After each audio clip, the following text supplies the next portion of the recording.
All right, so we give praise, esteem, and honor to the Most High Yah, in the name of Yahushua HaMashiach this day. John chapter 5, verse 39. Search the scriptures, for in them you think you have eternal life, and there they which testify of me. You will not come to me that you might not honor from men, but I know you, that you have not the love of Alahym in you. I come in my Abba's name, and you receive me not. If another shall come in his own name, him you will receive. How can you believe which receive honor one of another, and seek not the honor that comes from Alahym only? Do not think that I will accuse you, the Abba. There's one that accused you, even Moses, in whom you trust. But had you believed Moses, you would have believed me, for he wrote of me. But if you believe not his writings, how shall you believe my words? Let's swing on back to Proverbs chapter 30. We'll pick it up at verse 1 yet again. Huh? Do you like them hot? Oh, you like them hot.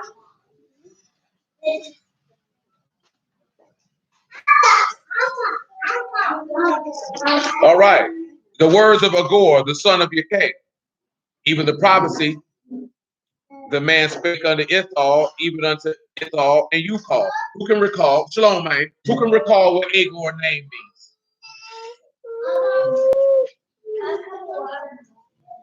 Who can recall what Agor name means? Without looking it up.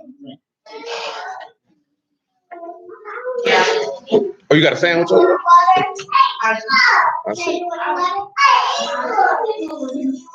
Because I seen that for that's sandwich for.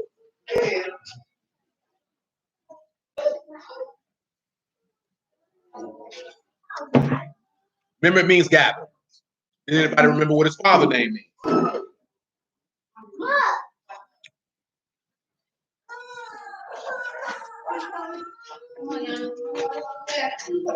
Remember, it means blameless. So the son who gathers is gathering, was given a prophecy from his father who is blameless. Now let's continue, right? Remember, surely I'm more brutish than any man. I have not the understanding of a man. I neither learn wisdom nor have the knowledge of the Kadash. Who have ascended up into heaven or descended? Who gathered the wind in his fists? Who have bound the waters in a garment?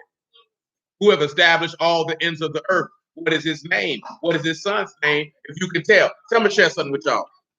See, a lot of brews, they argue about this verse, and they argument for, is his name Yeshua, Yahushua, Yahusha, or Jesus? And that's not what he's talking about here.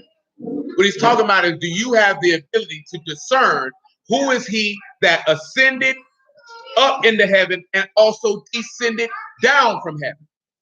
So if we look at the descended, we already know what verse this point is to. What verse this point is to, Sam? When he say descended, you got two places.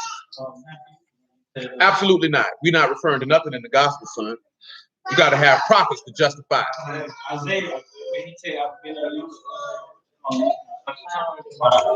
You got Isaiah 14 in regards to Lucifer, and you got Jeremiah chapter 1 in regards to the beauty of Yasharal getting cast to the ground. You can, yes, indeed, because he said that you will see the Malachim ascending and descending upon the heads of the sons of man. Because he said, "O Lucifer, O son of the morning, how have you fallen?" That's what he told him, right? That's somebody who descended. And what did it say in Isaiah 14? And he's saying, "I will ascend above the heights of the cloud." They told you that right there. But they told you that was the devil. Because Satan has never said that he would ascend or descend anywhere. Nowhere in the text does it say Satan will ever ascend into heaven. Not one time, ever. Not once. Not one. This book tells us, according to Isaiah 24, that Satan will be bound up in a chain and kept in a pit before you even get to Revelation. Remember what I always tell y'all, man. You have to be able to preach the gospel. And I don't want to use the word preach. You have to be able to understand the gospel without going in the gospels. I can remember when I was first being instructed into the kingdom of heaven, I'd be like, I'm reading the Old Testament too much. I need to go to the other side. And it would be like, no, stay where you at. You know what I'm saying? Stay where you at. At the time, I didn't understand when it came full circle. Apollos of Alexandria did. You don't need to go to Matthew, Mark, Luke, and John. You don't need to, because you can prove who he is without going in there. That's the importance. That's to sit back and looking at it. And again, I say, that's either Jeremiah chapter 2, Lamentations of Jeremiah. Since I mentioned it and said it incorrectly. Lamentations of Jeremiah chapter 2.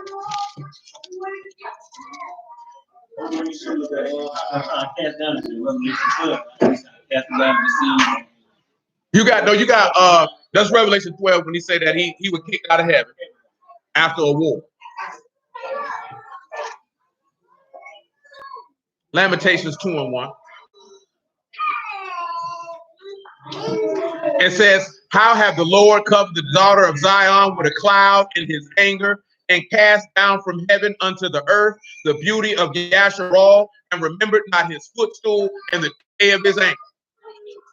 Now he say he cast down the beauty. Now we have to pause, because beauty is going to be splendor. Lucifer's called the son of the morning. Now we talking about all this because Pentecost is next week. Of course, and I can still recall when this information came, walking down Hartsfield, headed to Bailey's on Maryland Townsend, when you sit back and you look at with Elijah and Elisha. Because he saw Elisha ascend, but Elisha never descended. But we see Yahusha ascended and descended. Because again, he said, what and if you shall see me ascend back to where I was before? You have to be able to verify that statement. Well, what does he mean? To ascend back somewhere, what would you have had to do? You would have had to descend. You can't ascend back to where you were if you never descended in the first place. See, this goes back to what brothers were talking about. Joseph is his daddy. So Yahuwah just magically picked one sperm out of Joseph's scrotum and say, this is going to be my son, who already manifested, but he able to simultaneously just magically pick one piece of semen and say, this is going to be my son? That makes absolutely no sense whatsoever. No sense whatsoever. How can somebody who already existed exist in a man's scrotum? So for you to say that, you would have to say that Yahusha did not exist, and therefore the Lamb was not slain from the foundation of the world. So therefore your faith is null and void. And why are you doing it? Very, very simple thing to understand. Muffin Man.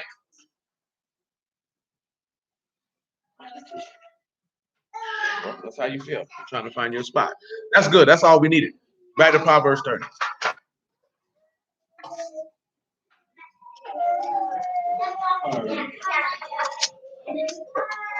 So if you remember, he bound the wind in his fist, or bound the ruach in his hands because he was crucified. He bound the waters in the garment because you gave you the ruach to cover yourself. Remember, that's why I mentioned that to you last night. Ain't no man, no woman's covering. What you covering her from? You ain't covering her for nothing because you can't cover her sins. Can't nobody cover your sins but the Lord. Matter of fact, Romans 14, if you will, or Romans 12, excuse me.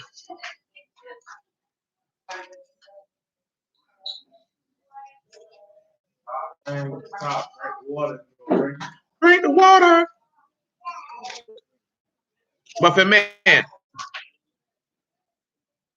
Hey, buddy. Hey, buddy.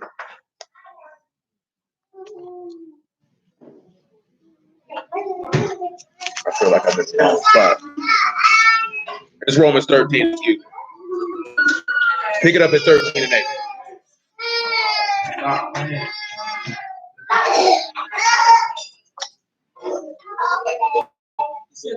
13 and 8. That's good.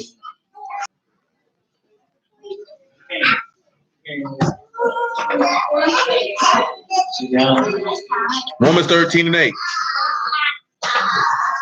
Oh, no man anything but to love one another. For he that love another hath fulfilled Torah. For this, you should not commit adultery. You should not kill. You should not steal. You should not bear false witness. You should not covet. If there be any other commandment, it is briefly comprehended in this saying, you shall love neighbor as yourself. Love work no ill to his neighbor. Therefore, love is the fulfilling of Torah.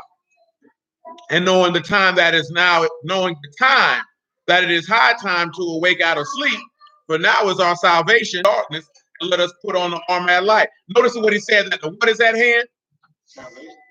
The day. The day is at hand. So pause. Let's look at the day being at hand. I need you to get Malachi chapter 4. After Malachi chapter 4, I need you to get 2 Peter chapter 1, probably about verse 13. Because what did Yahushua tell you? That he is the light, right?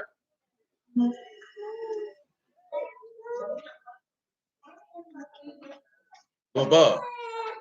You're acting like above. Ain't nothing wrong with you. So eat your veggie straws and nuggets and be content. You know ain't nothing wrong with you too.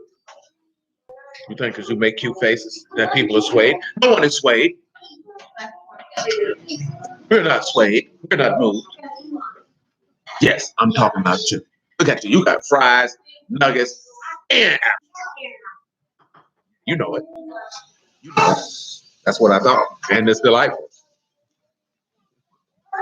Malachi 4:1. Burn as an oven. Day that comes shall burn them up, saith Yahuwah of hosts. It shall leave them neither root nor branch. I recall, right? When he gave the prophecy about Nebuchadnezzar, what did he leave in the ground? The stone. He said, with the wicked, he ain't leaving nothing. Because you're not going back. That's why I told you that yesterday. It's last night. It's unfortunate what happened to these men out here in the street when they get plucked down. But Yahuwah making sure that they don't grow neither root nor branch. You're not springing back up out of the ground. I got you out of here. See, we don't consider that. See, sometimes we have to be careful of speaking out on certain things because you could be speaking against the judgment of Yahuwah and therefore bringing damnation on your own head. You know what I'm saying? Now, I'm just saying, I ain't saying that in every situation that, hey, something happened. That's the judgment of Yahuwah. But you can't have no snapback. Remember this here, man. Like, and this is the truth. I know Brother Judah say that John all the time. You got to be pro-truth and not pro-black.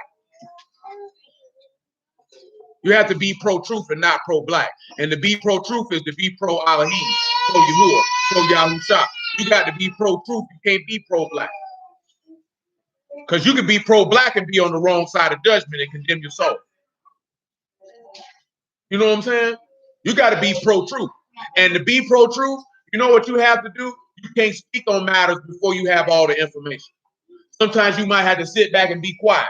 Because what did Yahushua tell you not to do? It said, number one, the book told you in Isaiah that Yahushua would not judge after the hearing of his ears, nor the seeing of his eyes, but with equity he would judge and reprove to me. And he came back and told you, don't judge according to appearance, but judge righteous judgment. So that means you got to judge according to what's in front of you, and you got to judge it according to the word. Not based off what you saw, shalom, bro. Not based off what you think, but judged off what that word says, right? And a lot of brothers who in this word, they get messed up in the game because they pro-black and they're not pro-truth. You know what I'm saying? See, that's not a popular perspective, but that's the only perspective because that's the perspective of Alahym. You got to be pro-truth. You got to be pro what's right. Because what is truth is still law. It's the Amah. It's something that's firm and it's established. And the book tell you that the word of Alahym is fixed and established in the heavens. That means the word's solid. You got to discern properly. You know how many brews done discern him? Look at this here. I'll give you multiple examples. Kingy came out with a dude from GOCC. I'm just coming to stuff that come to mind because I can't. It's too many examples. You know what I'm saying? Oh, he in the truth. He in the truth. They judged according to appearance. They go metaphysics. Now you done sat back and said, Yahuwah with this person and doing this with this person. This nigga was wicked the whole time. Now you done condemned yourself because you spoke before the time. Ain't that what got Moses in trouble? Moving presumptuously, you moved according to your own thought process. Another example, Nick Cannon said he was an Israelite, put on a turban. That nigga in the truth, boy. That nigga in the truth. Now he done showed you this nigga's a Buddhist, which means he's a Hermeticist, which means he's a pan worshiper. Don't you remember that nigga on Nickelodeon? If that nigga was on Nickelodeon, you know what happened to him. Not even being funny. You know what I'm saying? He done tasted the Shekinah glory. Nigga done violated him in his youth. You think that man can get that much money and be that high up the totem pole and somebody has not violated the sanctity of his record?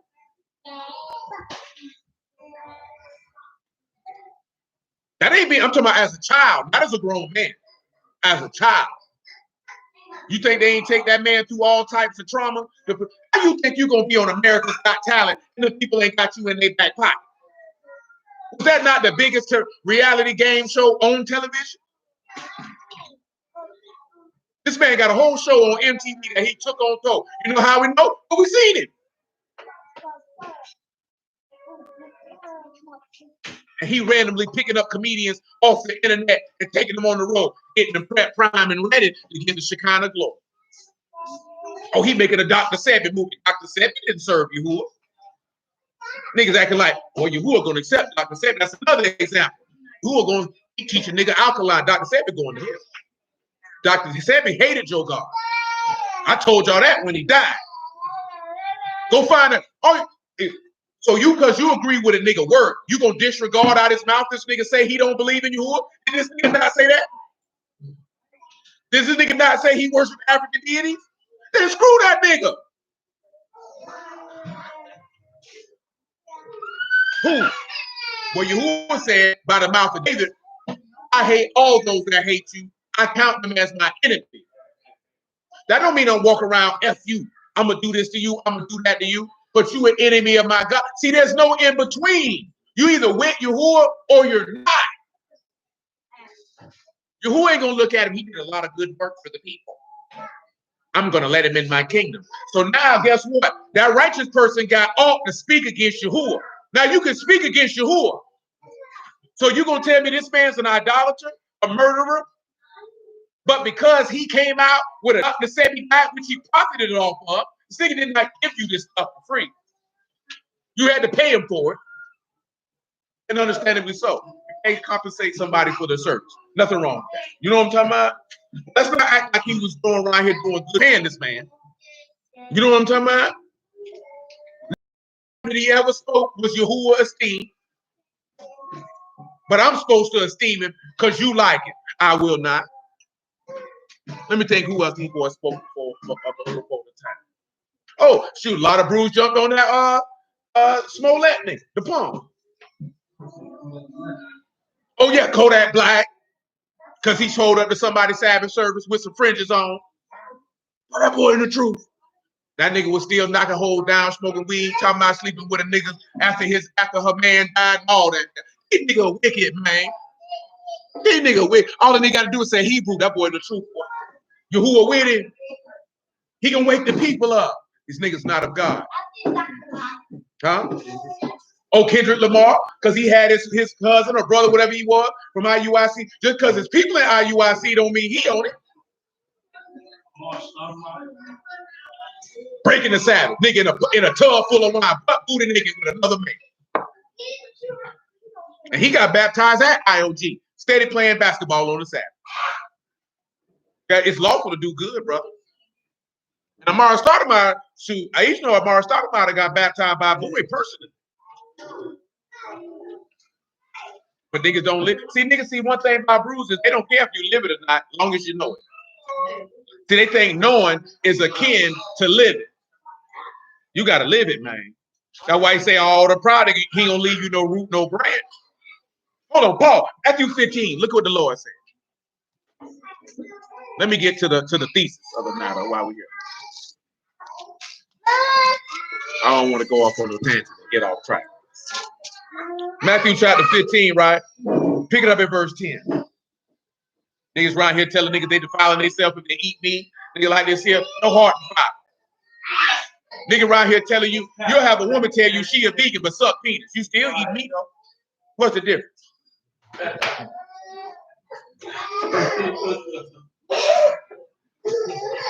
Nigga ejaculated all in your mouth, but you talking about you don't eat no meat. You spiritual. I done seen people say Daniel was more spiritual because he didn't eat meat, dummy. Somebody need to tell him.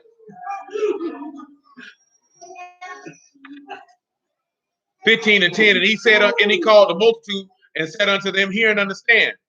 Not that which go into a mouth defile a man, but that which come out the mouth, this defile a man. Then came the disciples and said unto him, know you that the Pharisees were offended after they heard this saying? You see, when they came and told the Lord, they were offended. He didn't care. See, that's the difference between us and the Lord. See, the Lord didn't care if you was offended. He didn't care. You know why he didn't care? Because you coming at me talking about why I ain't washed my hands before I ate, but your heart is filled with filth. You coming at me, how can you eat animal flesh? Well, how can you sit back and go masturbate at night? How can you sit back and be malicious and spiteful? But you worry about what I put in my mouth.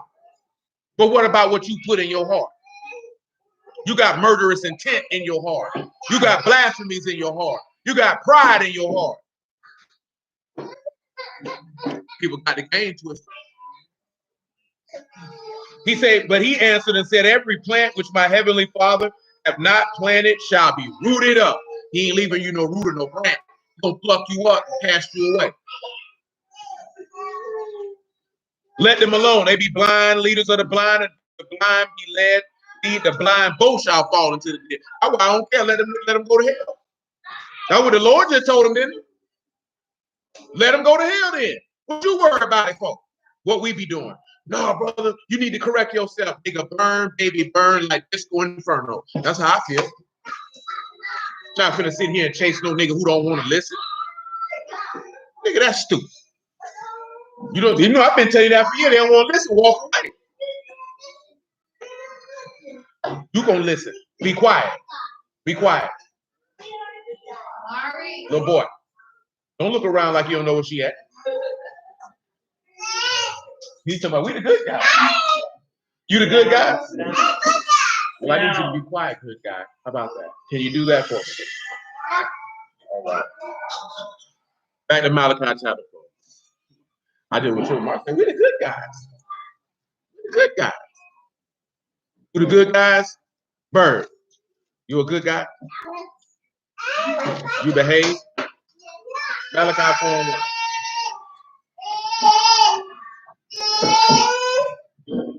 The boy say pick him up or shoot him some of that pudding.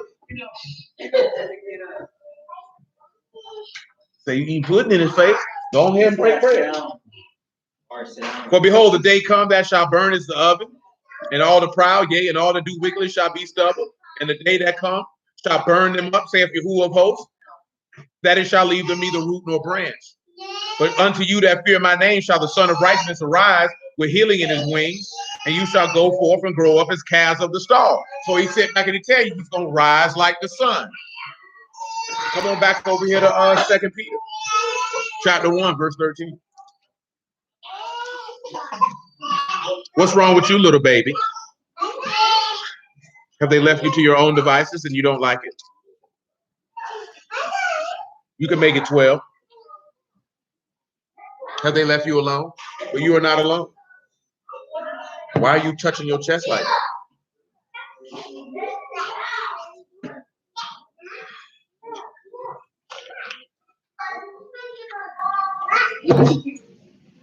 2 Peter chapter 1, verse 12. Wherefore I will not be negligent to put you always in remembrance of these things, though you know them, and be established in the present truth. Look at the key thing he said. It would be negligent if we did not remind you to bring to remembrance things that you already have learned.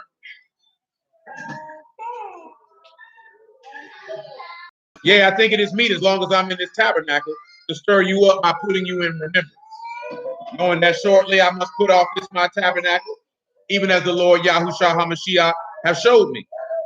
Moreover, I will endeavor that you may be able to, after my decease, to have these things always in remembrance. For we have not followed cunningly devised fables when we made known unto you the power and coming of our Lord Yahushua HaMashiach, but we were eyewitnesses of his majesty. For he have received from Alahym honor and esteem, when there came such a voice to him from the excellent esteem, this is my beloved Son, in whom I'm well pleased. This voice which came from heaven we heard, and when we were with him in the Kadash Mount. We also have a more sure word of prophecy, whereunto you do well that you take heed, as a light that shineth in a dark place until the day dawn, and the day star arise in your heart. Now, the day star is the sun, which is the same as Lucifer. That's what it means. And we also know that Aaron's name means day star. So why in the world would Satan be arising in your hearts? Because why? A light is arising in your heart. Because remember, we are of the day. Or you say the day is fastly approaching. Of when the sun, the S-O-N, will illuminate the earth as the S-U-N, and therefore shine light unto darkness and burn up darkness and turn it into stubble with no root or branch. Back to Romans 13.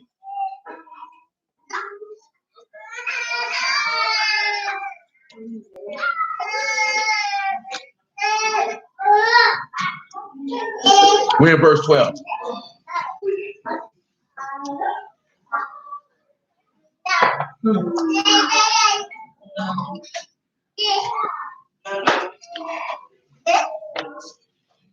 Verse 12, Romans 13 and 12. The night is far spent, the day is at hand. Let us therefore cast off the works of darkness. Let us put on the armor of light. Let us walk honestly as in the day, not in rioting and drunkenness, not in chambering and wantonness, not in strife and envy, but put you on the Lord Yahushua HaMashiach and make not provision for the flesh to fulfill the lust thereof. And what is that? Bounding up the waters in his garments. You got to put him on. Y'all know what that takes us back to, right? You remember who put on the firstborn son? Jacob did. You got to put on Esau to get that blessing. See, that's a little too much for the average truth. I ain't putting on the white man because you was a dummy. You got to put on that garment. You got to put on Esau clothes in order to be recognized by the Father to get the blessing. You got to put Esau. They don't want to hear that though, because they worry about who they think Esau is versus understanding that you got to put on the elder to get the blessing. Proverbs chapter 30.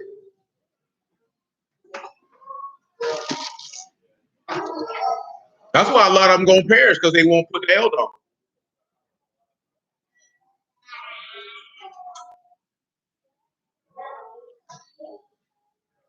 Guess what? And Rebecca told him what? He said, I'll be cursed. She said, let that curse fall on me. Just put that elder brother on. You ain't got to worry about that. The curse done already fell. It fell on Yahushua. He said, just put the Ruach on. Don't worry about all that. Don't worry about what Isaac gonna say. Just put this garment on. He ain't gonna tell the difference. All he gonna say is, don't sound like Esau, feel like it, good enough for me. That's how Yahuwah gonna look at it. Don't sound like Yahushua, feel like him though, good enough for me.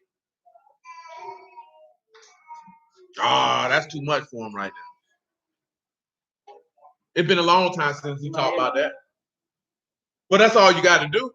Just put the firstborn son on, he'll bless you. Ain't that what he did? And guess what? When Esau manifested and said he was the firstborn, what did Isaac say? Already blessed him. You ain't got no blessing for me? No.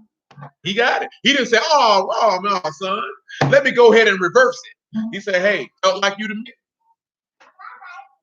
You think Yahuwah gonna come back around when Yahushua come out here to hand out inheritances and say, oh, you're not my son? Let me take that blessing back. He gonna be like, well, shoot, son. Look like you multiplied. Look like you got a lot of sons. Let me bless them all. I ain't got no problem with it. 30 and 5, if you would. Proverbs. Every word of Alahym is pure. He is a shield unto them that put their trust in him. So we were looking at certain things as pertaining to the priesthood. Let's continue on. Hebrews chapter 5.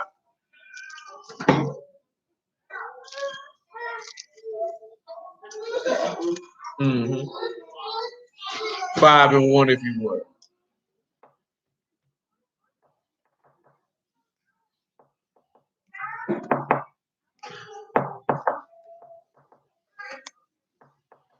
Muffin Man. He is Muffin Man. Come here, Muffin Man. No. No. He told you to sit down. Come here, Muffin Man. No. Look like you're going to get yourself in some trouble.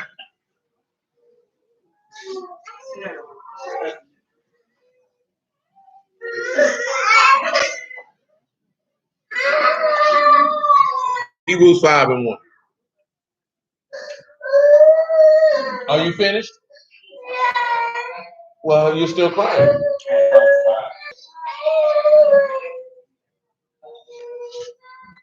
Hebrews 5 and 1. 30 and 5. 30. You wanna go lay down? You wanna go see mommy? Huh? You do? Because you look like you're tired. Go see your mom.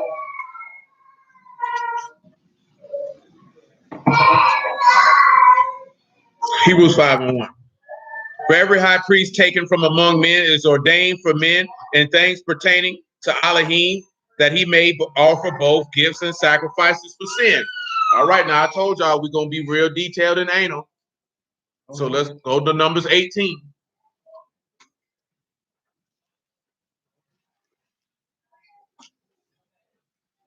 18:1.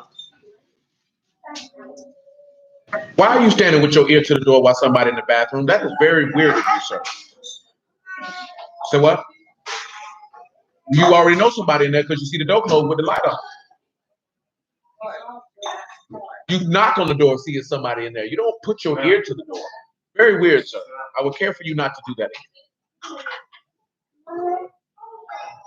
Okay, someone's in there. Sit down and abide yourself patiently. Because if you stand right there, the door is going to slap you in the face.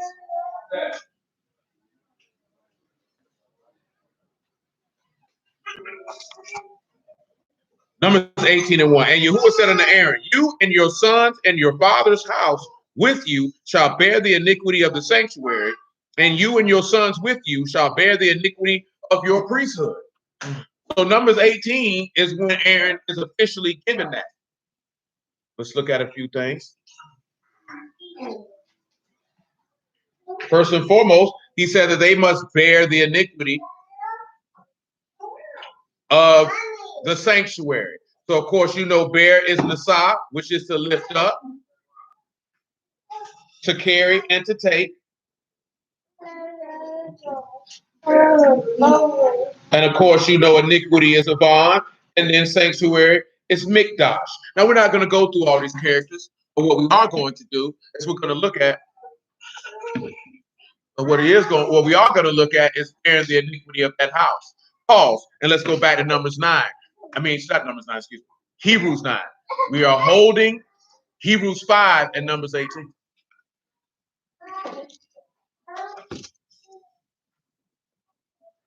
Hebrews 9:1. That stuff right there get your kidneys clean. Make your pee clear. Oh,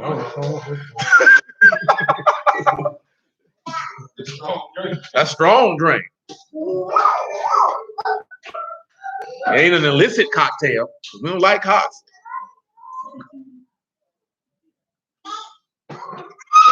It's safe to drink. You will like it. It has a bite to it. I wish you'd stop playing with your nipples. I don't know why you children like to do that. Hebrews 9:1. And truly the first covenant and also ordinances of divine service and a worldly sanctuary. So listen to what he's telling you. He's telling you about what that temple was made. See, hold on. See, I don't want to get too far off the beaten path. But I kept mentioning that to y'all the other night with Jeremiah 7. When they were talking about the temple of Yahuwah are these. Or when they wanted to kill Jeremiah, because he said that Yahuwah said that he would make this house to be like Shiloh. And when Yahushua came and told him, you see this house? He said, now one stone will stay here. Because you were so focused about a worldly sanctuary. Now, what did he just tell Aaron and that they got to carry? The iniquity of the sanctuary. So if they got to carry the iniquity of the sanctuary, what iniquity are they carrying? They're carrying the iniquity of the people. That's whose iniquity they're carrying. Why? Because we just read that in Hebrews 5, that they had to make offerings for gifts and sacrifices. We're not going to go get it, but y'all know Leviticus 16 runs down in detail what is done on the Day of Atonement. And what does the high priest have to go do? He got to go in and make sacrifice first for himself and then for the people. So that's a faulty system to begin with, because the man making the sacrifices is a sinner and he'll die. So there is no even reason to be tied to the Levitical priesthood in that fashion. But we did read last night, right, that he said he wouldn't get rid of the Levites, right? So they see that throws dudes off because they lack understanding. But we already understand. We already set this up last week about you being a priesthood to him. You know what I'm saying? Which would make you Levites by default, because you would be ministers or servants of his sanctuary, meaning just like we read in Revelation 7, you'll be serving at his throne. It's going to go back to what Eric did mention earlier. We'll get to it in a minute. You couldn't go to the Kadash of the Kadash. You couldn't go to the mercy seat. The high priest had to go in for you. See, now you can go in. You can go straight to Alahym by way of Yahushua HaMashiach and make your request. And Mashiach will intercede on your behalf. Dudes be killing me. You can always go to Yahuwah straight. And you can go into Yahuwah straight. You always had to go through somebody, fool. What's wrong with you? I don't need nobody to go through Yahuwah. What the fuck you been reading? That's not how the priesthood at that, but you know why people say that? Because you're going to disallow the priesthood of Melchizedek. Can't do that. Can't do that. Let's continue. He said, for there was a tabernacle made first, wherein was the candlestick, the table, the shewbread, which is called the sanctuary. And this is in Exodus 25, I believe, beginning at. And you can read that on out on your own time. We went through that before. We do not have time to intersperse that into what we're discussing. But if you want to look at all the things in the tabernacle and that sanctuary that he's describing, you got to begin at Exodus chapter 25. If my memory serves me correctly, it runs to about chapter 30. But either way it goes, if you start reading at 25, you'll figure out when it stops. He said, after the second veil, the tabernacle, which is called the Kadash of all, which had the golden censer. And here we go right here. You see how it works? And the ark of the covenant overlaid about with gold, wherein was the golden pot that had manna, Aaron's rod that budded, and the tables of the covenant, and over it the cherubims of the steam, shadowing the mercy seat, of which we cannot speak now particularly. So pause. Go to Exodus 25. Pick it up at verse 12. You little bug. You acting like a bug. Oh, he just said we can't talk about that right now. Ain't really no reason given. He said just right now we can't talk about that. 9 times out of 10 can't talk about that because you can't handle that. 25 and 10.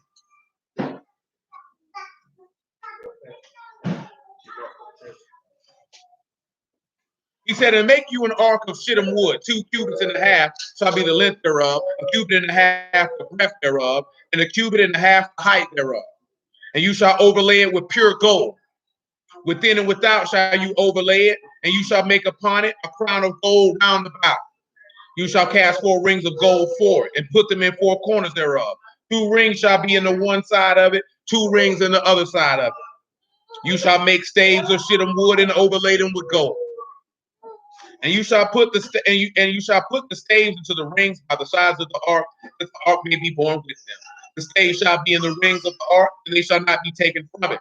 And you shall put into the ark the testimony which I will give you. And you shall make a mercy seat of pure gold. 2 cubits and a half shall be the length thereof, a cubit and a half the breadth thereof. And you shall make 2 cherubims of gold of beaten work, shall you make them in the 2 ends of the mercy seat. And make 1 cherub on the other end, and the other cherub on the other end, even of the mercy seat, shall you make the cherubim of 2 ends thereof. And the cherubim shall stretch forth their wings on high, covering the mercy seat with their wings, and their faces shall look one to another towards the mercy seat, shall the faces of the cherubim be. And you shall put the mercy seat above, upon the ark, and in the ark shall you put the testimony that I shall give you. And I will meet with you, and I will commune with you from between the mercy seat, from between the 2 cherubims, which are upon the ark testimony of all things which I give you in commandment unto the sons of Yasharal. I have a question for you. Why do the wings of these cherubims need to cover this mercy seat? You can get Psalms 99 while you're at it.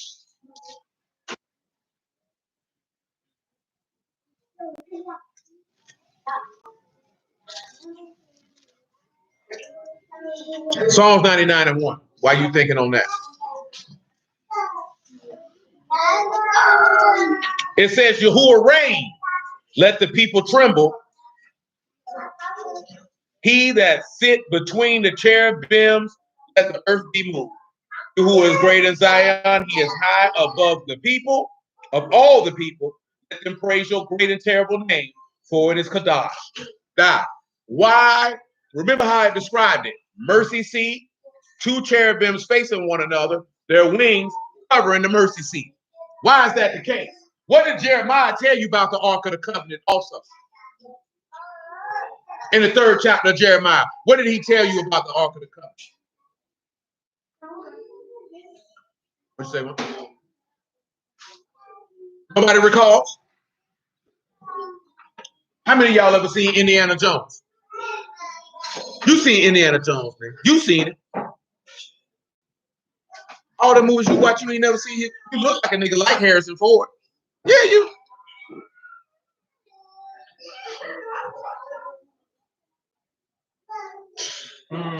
What you say? You don't like white men? You look like you watch Harrison Ford movies.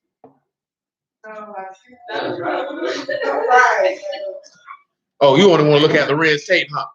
And Omar Epps. No matter how bad the movie is, you're going to look at it. Me too.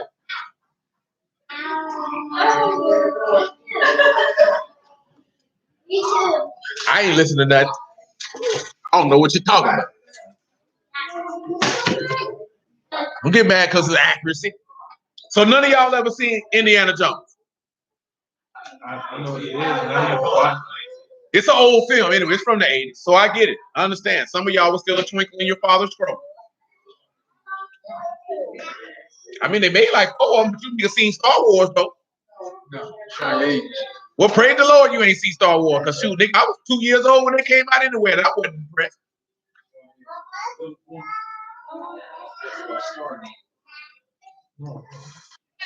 Indiana Jones came out in the mid 80s, but you know he had Indiana Jones and the son there. He was looking for the Ark of the Covenant.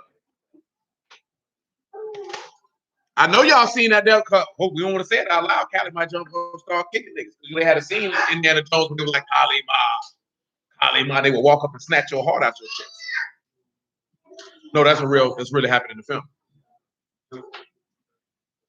Oh, her name's Kali, and Kali Ma is the goddess of destruction. She knows that because I just said, hey, you're named after a destruction goddess. That's when she told me Kali is not my real name. I said, well then. Thank you for it. You know what I'm saying? That's why you see them hoes stick their tongue out all the time. Because that's for Kali Ma, goddess of destruction, goddess of chaos. That's who Aliyah, no, Aliyah played I forget her name. No. It's an Egyptian goddess. I'm trying to remember the name. Hold on. Because it's that nigga daughter's name. What he named it? Akasha. Akasha. That's who she played. The Egyptian deity of death, Akasha. But why in Jeremiah chapter 3, come on around here and get it since y'all don't recall. Jeremiah 3 and 15. Who's making all that noise?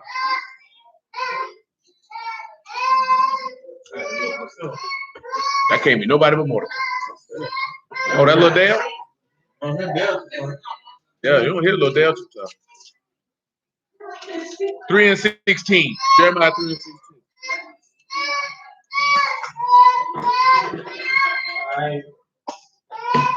All right. And it shall come to pass when you be multiplied and increased in the land in those days, saith Yahuwah, that he shall say no more the ark of the covenant of Yahuwah, neither shall it come to mind, neither shall they remember it, neither shall they visit it, neither shall that be done anymore. So again, why do the 2 wings cover the mercy seat?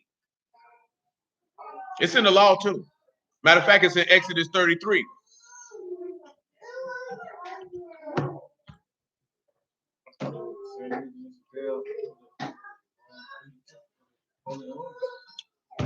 And what is that? Now I want you to put 2 pieces together. You got the wings covering the mercy seat. He just told you that the Ark of the Covenant will not be mentioned nor come to mind in Jerusalem when you are returned there ever again. So how do these 2 things interconnect? 2 wings covering the mercy seat so that you cannot see the throne. It said, and we read in Exodus 25 that Yahuwah said he will commune with you from where? From the mercy seat, right? Now in Jeremiah, he tell you that the Ark of the Covenant will never come to mind ever again. You won't visit it. You won't see it. So why do these 2 wings cover the mercy seat? Going once? Not because it's a veil, because it's not stopping you from getting anywhere. What are the wings covering? So if they're covering you. So then it's Exodus 33. What did you? And you'll die. That's why he had to have them cherubim cover that seat. You can't look at me.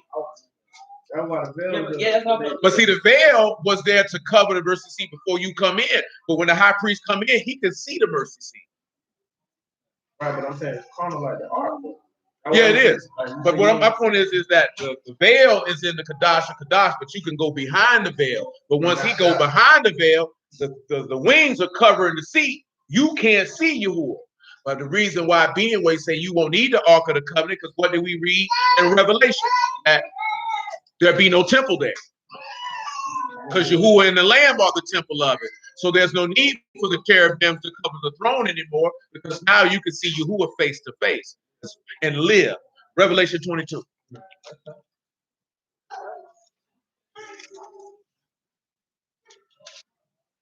Shalom. You see what I'm saying? You understand? That's what the wings were there for. Because if you went in there, you would have been consumed because you would have seen Yahuwah face to face. How they know the cherubim were? Because he told him. He gave him a pattern. Remember, he said, make it according to the pattern. He just didn't go into great detail of the pattern of how to make what it looked like. But no, I think he did tell him, hey, angel's wings with a lion head, if I'm not mistaken. In the photo? I mean, I thought you see what the cherubim was like the prophet.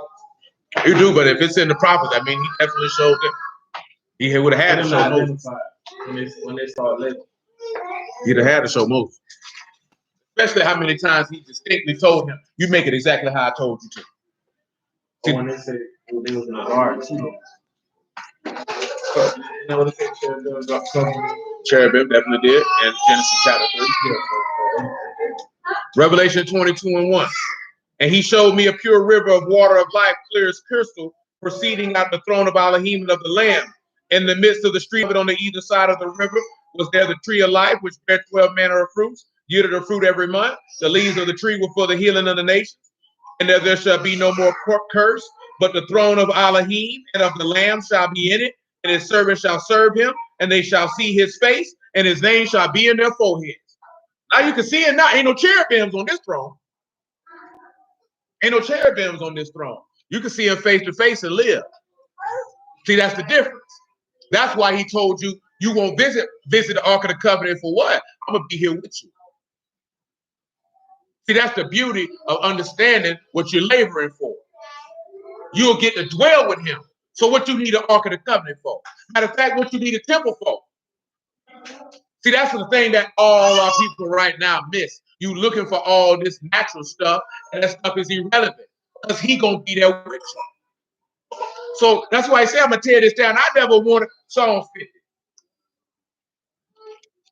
Man, I already told you that. After Psalm 50, Jeremiah 7, just because. Because it's dealing with what he's still holding Hebrews 9 and Hebrews 5 and Numbers 18.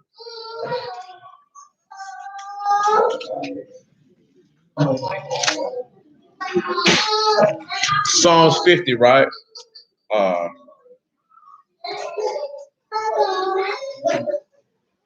Verse 7.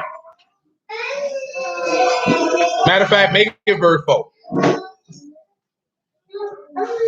Screw it, they make it 1. It's touching on some other stuff we didn't talk about. I'll run it down. It ain't gonna hurt nobody.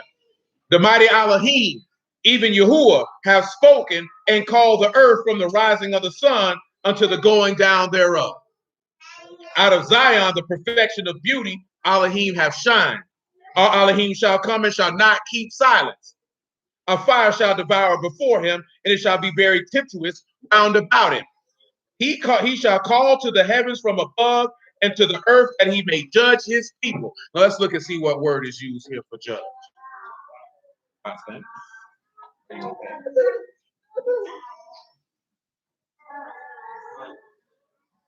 Oh, wrong.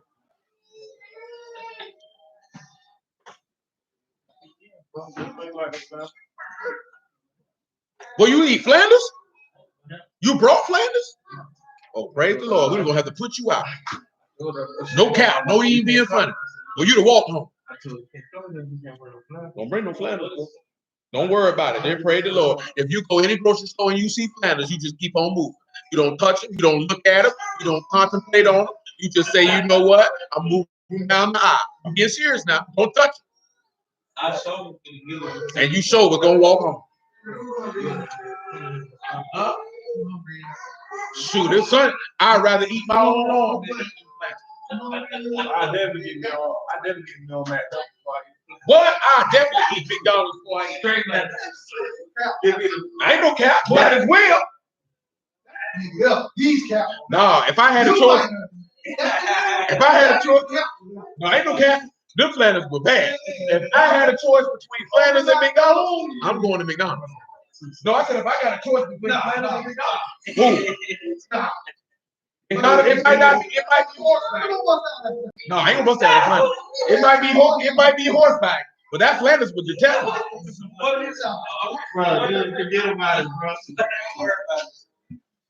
Well, that Flanders was one of the worst hamburgers I ever tasted in my entire life. I wanted to shoot myself. That's not worth that. That's on sandpaper.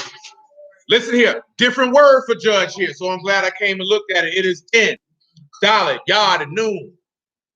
I want you to think on that. It's to judge, it is contend, it is to plead, it is to serve judgment, to require, to contend, to strive. This ain't no good judgment here, people.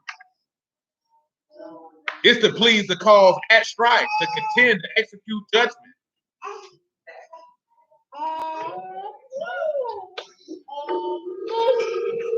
Now you got dollar, yard, and noon for this.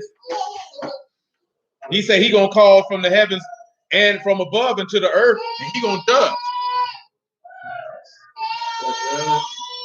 Dollar, yard, and noon. Hey, sit up straight. Sit up straight. This ain't no lay down time. If you can lay down, that means you can go to sleep. Is that what you would like to do? Get in bed? No, but be much obliged.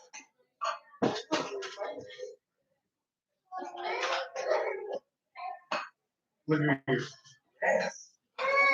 You welcome to bedroom?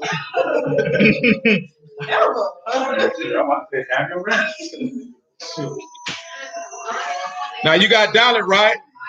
You got hang, you got dangle to move back and forth. You got yard, right? He definitely gonna move a nigga right on back and forth. He gonna move you too. You gonna move, nigga, you gonna get out the way. Now get what? He gonna move your work, right? You know what I'm saying? He gonna move that work of that seed, but it ain't no good seed. You the seed of the devil. That's what he gonna move. Because he gonna get you sinners up out of the earth. Let's continue though. Listen what he say right here. Because this is how you know he talking about sinners. When you read verse 5, look what he say. Gather my saints together unto me. Those that have made a covenant with me, I sacrifice. Look what he said. Now that takes us back to who? That takes us back to Agor, or the man whose name who means gather. Gather my saints together unto me. Those that made a covenant with me, I sacrifice. And the heavens shall declare his righteousness, for Alahym is judge himself. Selah. So guess what? The minute Yahushua crack that sky, that declares the righteousness of Alahym, and he gonna judge. How do we know he gonna judge? John chapter 5. Because guess what? In the land, who had the ability to judge the case? Didn't the priests have the ability to judge? Okay.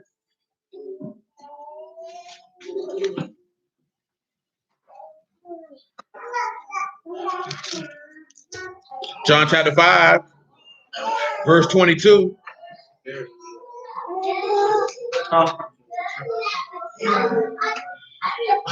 For the Father judged no man, he have committed all judgment unto the Son, that all men should honor the Son, even as they honor the Father. He that honored not the Son, honor not the Father whence sent him. So if you don't want to honor Yahushua on this earth, he definitely gonna judge you for it, because he told you when he was in the flesh that he wasn't gonna judge you, but the word that he speak, that word gonna judge you. See, that's what people get it twisted. You judging me. See, no, that person's not judging you, because the judge is to actually execute the sentence according to the precept in the text.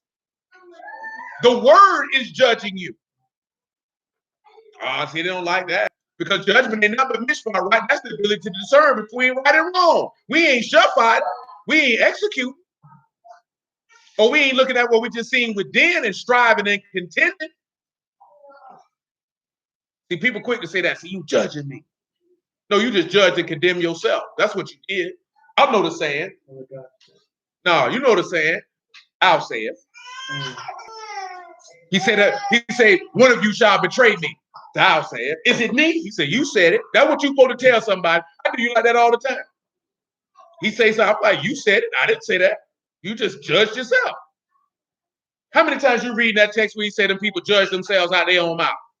He done said something he said nothing about what them people said. He said, you done judged and condemned yourself.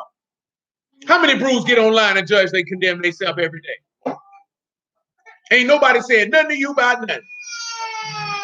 I'll give you an example. If you believe having more than one wife is correct, you wouldn't even feel the need to speak. The fact that you feel the need to speak, you judging and condemning yourself, whether you know it or not. This is not to say that it's right or that it's wrong, because I don't care. According to the gospel, I can't roll with it, but that's another conversation for another time. That's just according to gospel. If you just according to having a plain, base, surface level understanding of the text, I understand.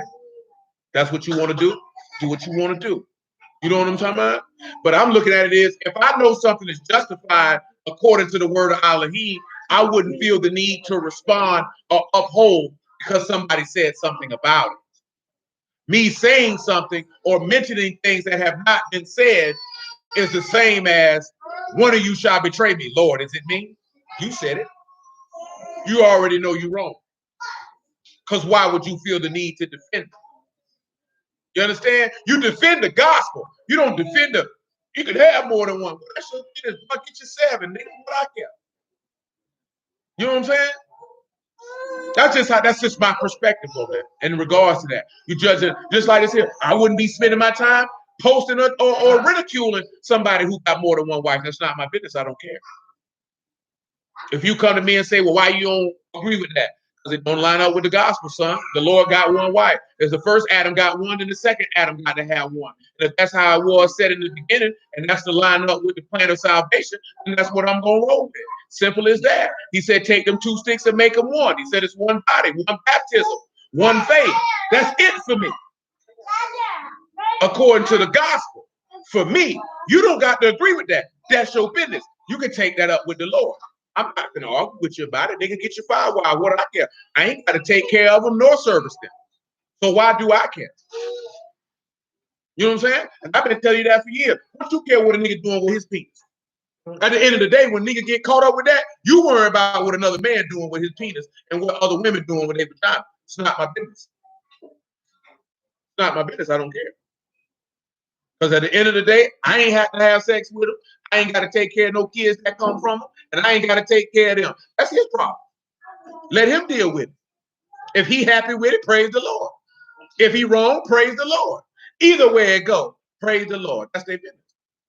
See, that's how you make your life more comfortable. See, you know what, like I told you earlier, your life ain't comfortable because you worry about what other people doing, stuff that you ain't minding your business. Like I told you, nigga, that's how you go up the road. That's how you get stabbed. You're not minding your business. You know what I'm saying? Them boys around there selling heroin on the compound, let them sell that. They ain't got nothing to do with you. You can be like, them boys ain't right for selling drugs on the compound. When the boys come through and hit you with that lock and sock, and hit you with that shiv right in your ribs, you know what I'm saying? Real talk. You know what I'm saying? Ain't my business. Life's so much comfortable when you just mind your business. Psalm 50, man. For real, bro. It's just that simple. Why you arguing with people about stuff that they gonna do anyway? And they didn't even ask you your perspective. You just share it. At the end of the day, if a nigga got 22 wives, what you gonna do to stop it? Huh? The funny part of me, Jacob had 4 wives, but you ain't Jacob. And Jacob only wanted 1. And handmaids don't count. You know what I'm talking about? So he really only had two. He didn't say, give me my handmaid. He said, give me my wives. Why? Because that's Israel and Judah. Tabernacle, marriage supper of the Lamb. And you already know, Ezekiel told you we already went over it. Make them one. Make them one. Up on what happened in the covenant that don't even exist no more. That's what people get messed up at. You want life or you want death. See, we like death. He told you that. He said he disannulled your covenant with death and you still hold to it. Sounds like a you problem to me. Because it's bigger than having more than one wife. It's the mindset of the understanding. It's not about the wives. It's about the fact that people say, oh, you should be eating vegetables like they did in the garden. But what happened in the garden? Nigga, he died. He sinned and he died. I'm looking at what happened in the second garden when Yahushua was put in the sepulchre, which no man had ever laid in that garden, and he rose, and everlasting life came from that. See, you worry about the wrong garden. You know what I'm talking about? See, that's what people get it twisted at. Y'all do know he was buried in the garden. You didn't know that, right? Based off that cheese, you didn't know that. Did y'all know that he was buried in the garden just like Adam? Well, let's look at it then. Y'all ain't saying nothing. John chapter 18. He laughing. I ain't being funny. Sometimes they don't remember. He look like a nigga who like gardens, going around there smelling weeds, thinking they flowers. He like to cut down gardens. Straight up, this nigga talking about if he cut it, that ain't no garden, son. I got to tell you, he around there smelling weeds, thinking they flowers. I told you. Yeah, I tell you, he cutting down gardens. He around here grabbing tumbleweed. These good flowers. Just like the kids be grabbing flowers. Oh, they love thinking them flowers, them weeds.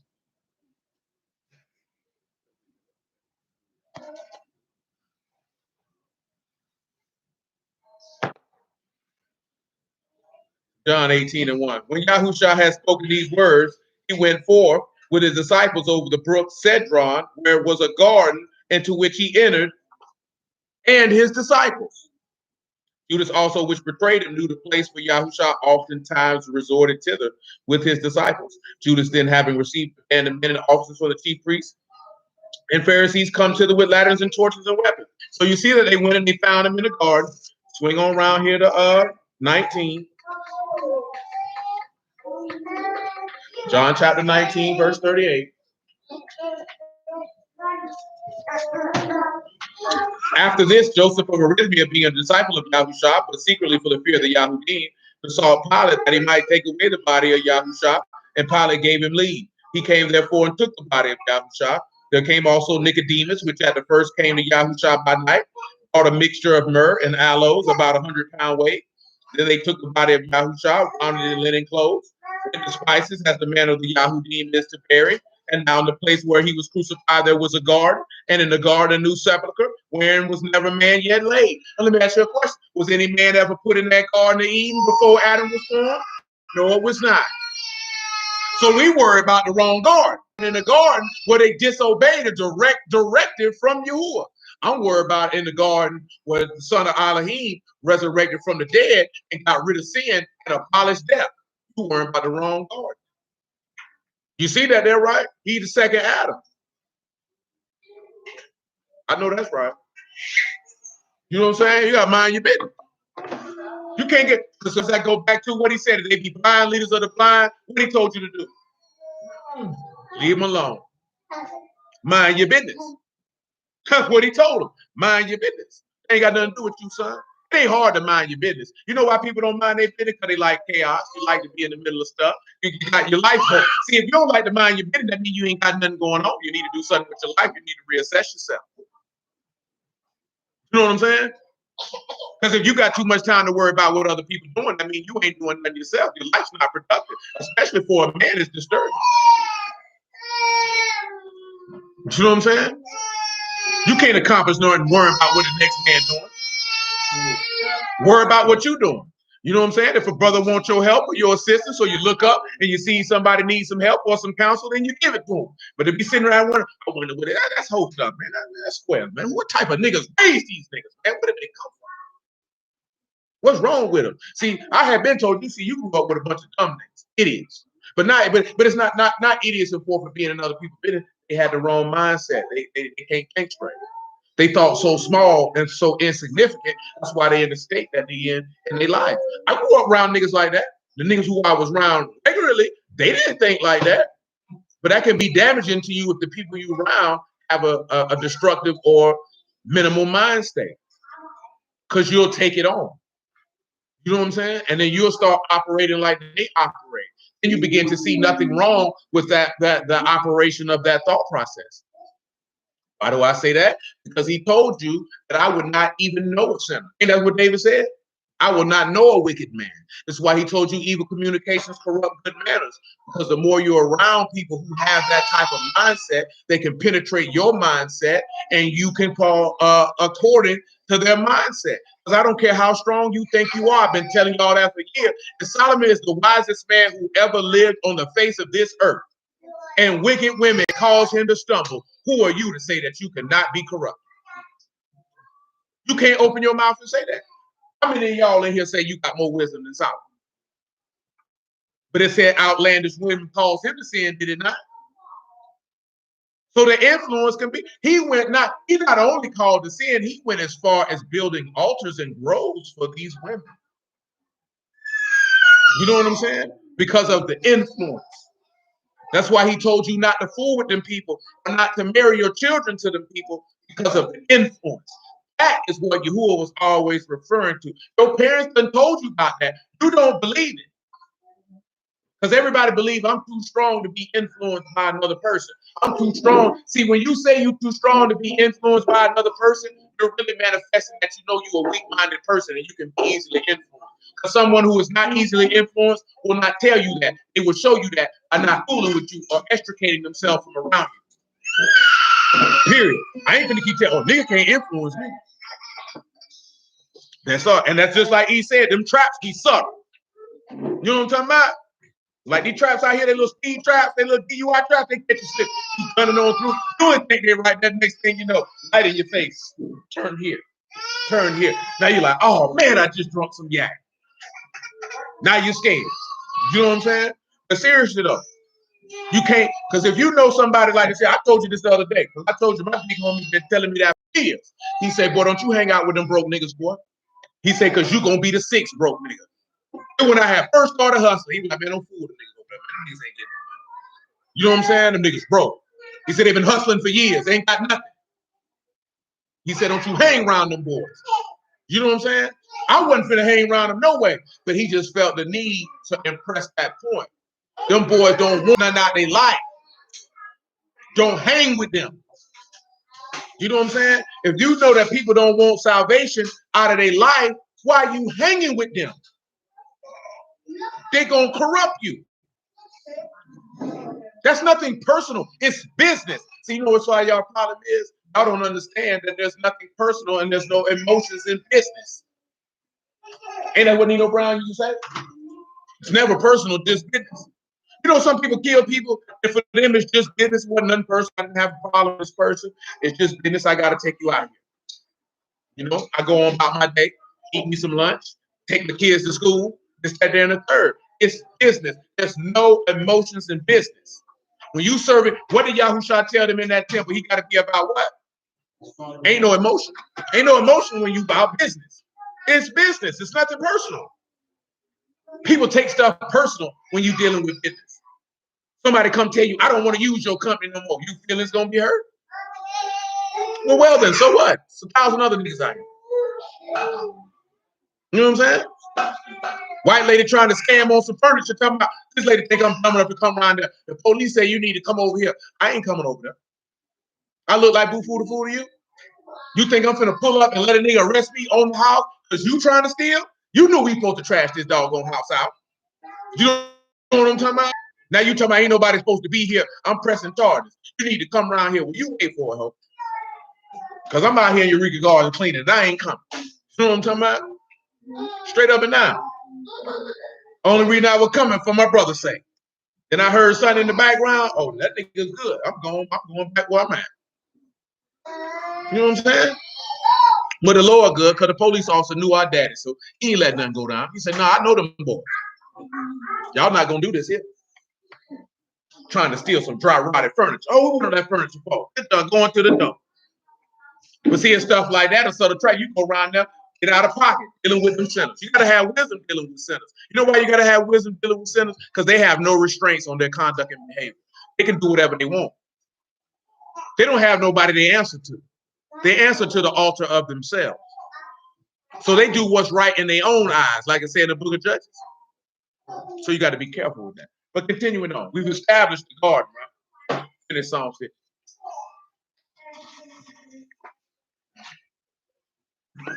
I thought y'all knew that. It's been a long time since we did that. What would we do for you, Joe? I got to say, it's like in the word, I mean more heavily sentence. What do you mean? Like I'm into like with the loss of my friends, and I mean, you was a sinner with them. They criticized me and stuff, but I mean. But I mean, you know why they criticized you? Because you were sitting right there sinning with them. So they weren't respecting what you were talking about. See, you can't talk about things and then you sitting around there doing that with them. They don't respect it. Some things, but you were still out of pocket. And they knew you was out of pocket. And you didn't know what you was talking about. And you would argue somebody down and you were destitute of the information to properly make your point. You know how I know this? Because you called me too many times that I could care for to join in an argument with them. That's just being honest. You know what I'm saying? Like, that's what, but I already told you that. You like to argue and debate the word. And they like to argue and debate the word. So that's where all that strife and contention is from, because you already stated that y'all were in competition with each other and y'all all like to debate. So it wasn't even a point of coming to correct knowledge. It was a point of who knew the most out the group. You niggas were squares. Continuing on. Psalm 50. But that's some lame stuff right there. And you know what that is? That means all y'all daddies failed y'all. Because they ain't teach you proper decorum. That's all that means. That means all they, and then two of y'all say you gang bang, so then the people who raised you in gang banging, they failed you too. Because I done been around some gangsters and they didn't act like that. Not gang bangers, I said gangsters. You know that, right?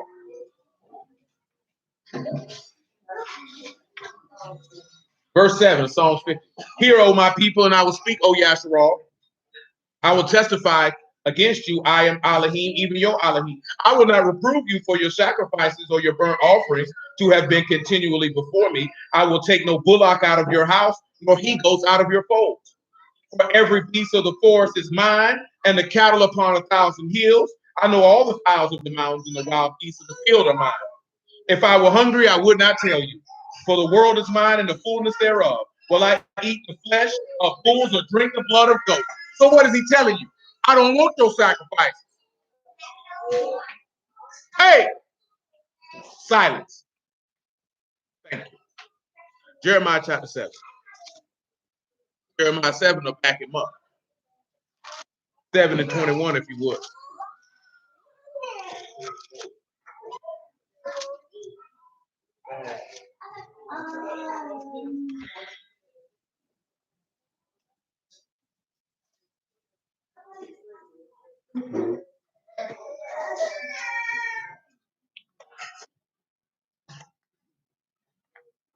Well, what you over there teasing about? On the doggone internet. That's what you're on there doing. No, they said. Oh, I don't know. Oh. That's what they said. Who is that? Everybody's so crazy. So much. No, they said they like what you said. Crazy.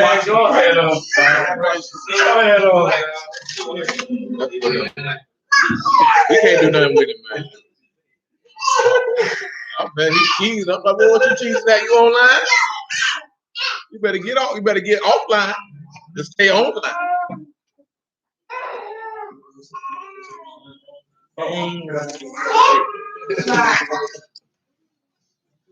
We call him.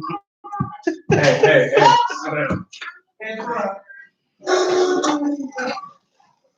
Jeremiah 7 and 21. Thus saith Yahuwah of hosts, the Alahym of Yasharal, put your burnt offerings unto your sacrifices and eat flesh. For I spake not unto your fathers, nor commanded them in the day that I brought them out of the land of Mizraim concerning burnt offerings or sacrifices. But this thing commanded I them, saying, obey my voice, and I will be your Alahym, and you shall be my people, and walk you in all the ways that I've commanded you, that it might be well unto you. Right. So look at what he's telling you.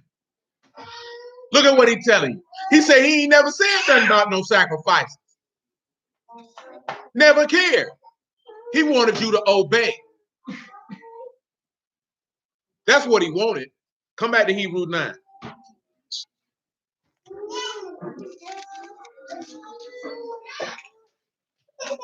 I think we stopped in Hebrews 9 and verse 5, so we're in verse 6. See, I didn't know that was you, Hadassah, who you were talking to. Well, you done cut yourself? Well, you did that like you had a bicycle. Boy, touching himself, that boy got a nick. What is that, a paper cut? He looked like he bleeding pretty decent. Oh, ain't no blood on that napkin.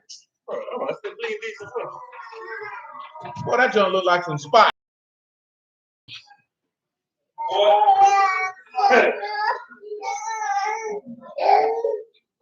9 and 6. Hebrews. He said, when these things were thus ordained, the priest went always into the first tabernacle, accomplishing the service of Alahym. But into the second went the high priest alone, once every year, not without blood, which he offered for himself and for the errors of the people. Ruach HaKadosh, this signifying the way into the Kadash of all was not yet made manifest, as while the first tabernacle was yet standing, which was the figure for the time then present, and which offered both the gifts and sacrifices that could not make him that did the service perfect as pertaining to the conscience. So come back to Numbers 18. That's why he said that the sons of Aaron had to bear the iniquity of the sanctuary, but that the comers there could never be perfect in the heart. How the blood of a bull and a goat gonna purge your conscience from dead works?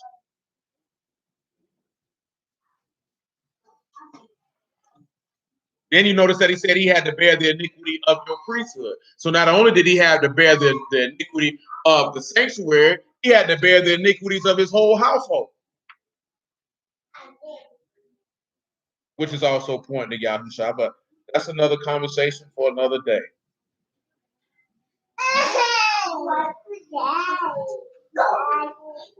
And of course, if you don't know the definition of iniquity, it is perversity, depravity, guilt, or punishment of iniquity.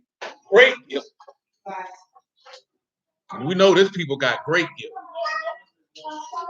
No, not by definition, not for the word abon. That's just an English definition for iniquity. But for the Hebrew definition, and that word is ayin, u, and nun. You know what I'm saying? It's you perverse. Verse 2 of Numbers 18. And of your brethren also of the tribe of Levi, the tribe of your father, bring you with you, that they may be joined unto you and minister unto you.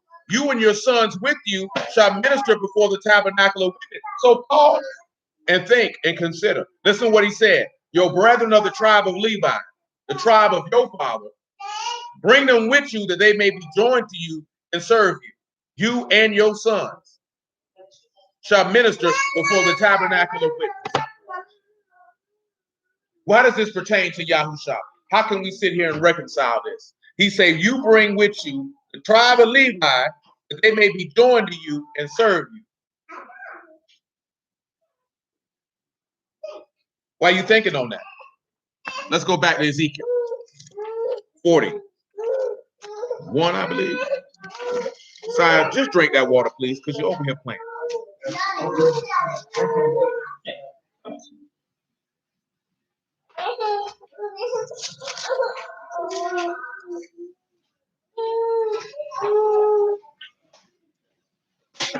Let me see where I want to go with that.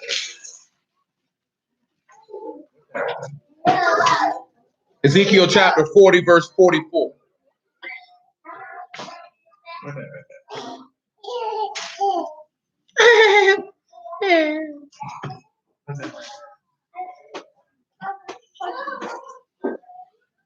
And without the inner gate were the chambers of the singers. This is Ezekiel 40 and 44. In the inner court, which was at the side of the north gate, and their prospect was towards the south, one at the side of the east gate, having the prospect towards the north. And he said unto me, this chamber whose prospect is towards the south is for the priests, the keepers of the charge of the house. Well, let's look at keepers of the charge of the house again for a refresher. So I get up.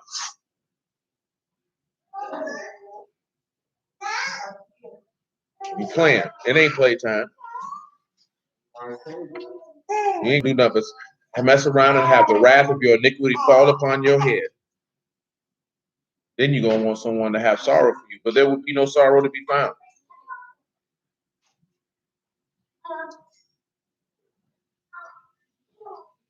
Now, keepers, of course, if you recall, is Shamar. Shan, Meme, and Rosh.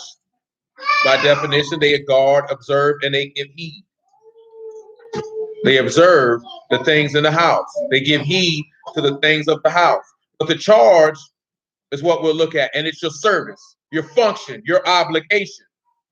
And it's Mishmareth, Meme, Shan, Rosh, Meme, Shan, Meme, Rosh, and Tau. The key thing that we see in this word is you see covenant, you see that ruach and blood mixed interspersed into there, and you get paired and you have the highest, which we already seen in numbers at those who are being joined. We already read on you last night, right? All of those men who would serve at the throne. Because where would you serve at in the tabernacle? You would serve in the temple, and you would serve in the Kadash of Kadash. But I want to go back to Revelation 21 just on general principles and look at verse 24.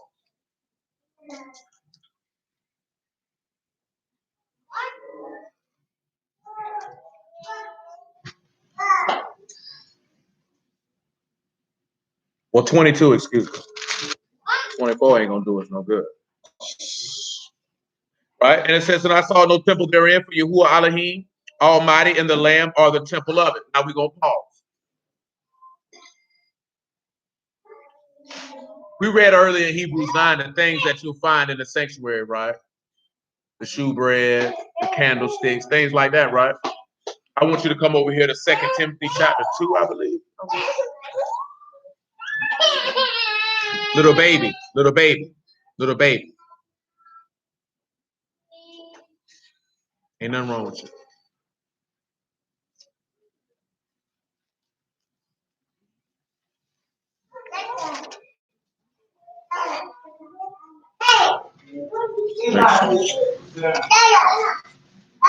Second Timothy chapter 2, verse 14.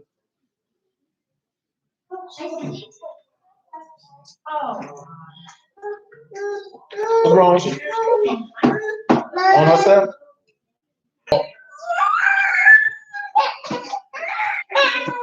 Hey. Nothing wrong with you. Why don't you just stay still? There's urine on the floor. Girl, if you start from that chair and sit down.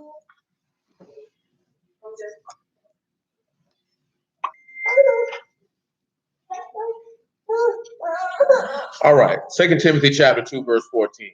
Of these things put them in remembrance, charging them before the Lord, that they strive not about words to no profit, but to the subverting of the hearer. See, and that goes back to what I was mentioning before. There's no need to be going back and forth striving about words that don't benefit anyone who listens. Hey. So nobody want to hear all that. Now, would you like to get out of your chair? Or would you like to sit there and cry? Release her from her prison. I think she wants to get out of there. We're going to free you.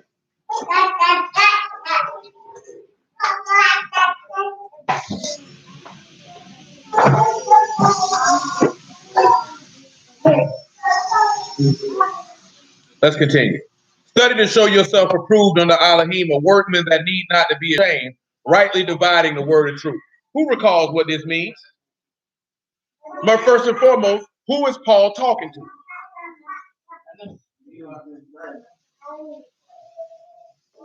Who is Paul talking to? Who is Paul talking to? He's talking to Timothy, who is a servant of the word. So, because a lot of people use that verse out of context. This does not mean, notice that he said as a workman. What did Yahushua say about workmen? Worthy of his hire. What were the priests in the temple? They were what? They were workmen. Anybody who preached the word is a workman or a priest. That's who he's talking about. Indeed, that's who he's talking about. Elders or ministers or teachers of the word. This is not a blanket statement to everybody in the word. Don't be running up on people talking about study to show yourself approved. How are you showing yourself approved as a workman? What labor in the gospel are you doing? People, you know how people just say, it says study to show yourself approved under Alahym, a workman that need not to be ashamed. So what did Paul say? I'm not ashamed of the gospel of our Lord, right? So that is for somebody who preached the word. If you pause, I ain't gonna grab it. And Ezra, what did it say about Ezra? Ezra 7:7. He was a ready scribe. A ready scribe meaning he was a teacher of the word. He was skilled. That word ready in Hebrew means skilled. So he was a skilled teacher of the word. But even if, let's just look at it. Ezra chapter 7, verse 7.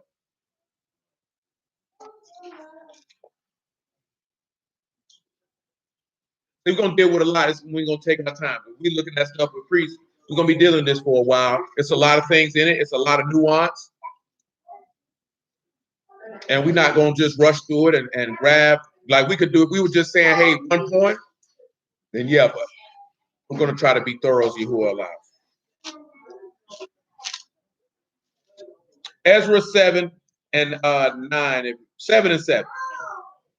Well, matter of fact, 7 and 6, excuse me. Well, school, we can look at his bloodline. Let's look at 7 and 1, and let's look at his genealogy. And we'll look at the meanings of the names of every man in his genealogy. And we'll bounce between the genealogies that you can find in Chronicles with it. This is Ezra 7 and 1. Now, after these things in the reign of Xerxes, king of Persia, Ezra the son of Sariah, the son of Azariah, the son of Hilkiah, who I should remember Sariah because we read about him in Ezra chapter 2 that he was a Levite. Y'all recall that, right? Let's look at all these things.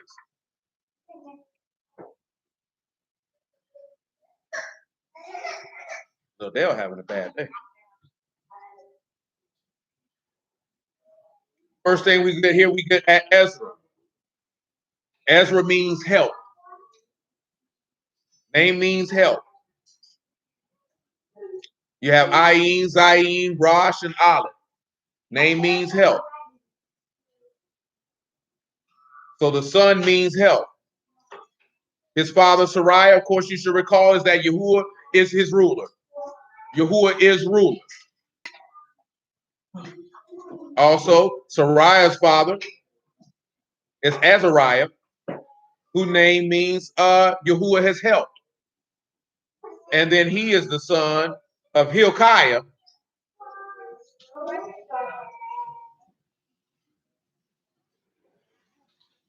whose name means my portion is Yahuwah. So when we look at these men, we see that we have help. Yahuwah is ruler. Yahuwah is my portion. And I just forgot this other one. Just that fast. And Yahuwah has helped me. I want you to come to 1 Chronicles chapter 6.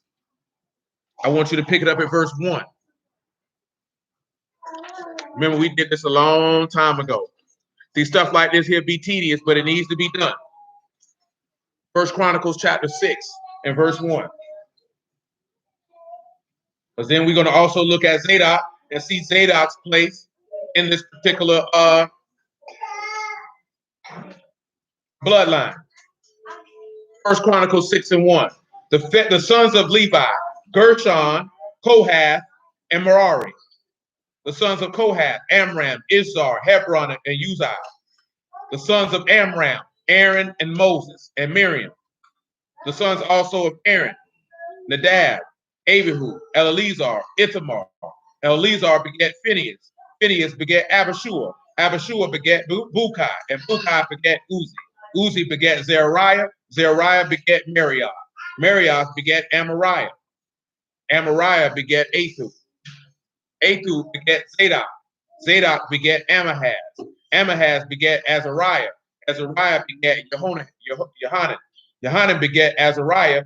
He it is that executed the priest's office in the temple that Solomon built in Jerusalem. So that's why we have to pause, because it's made mention. Now, we're not going to go back and grab that in Kings, but notice that this is the first priest that worked in the temple. Y'all should know who Azariah is. Y'all remember Azariah? Remember Azariah was the one who slayed that dude who tried to hold on to the altar, right? Hold on.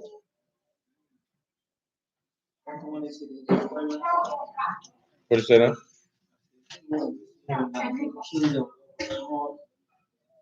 I'm not sure.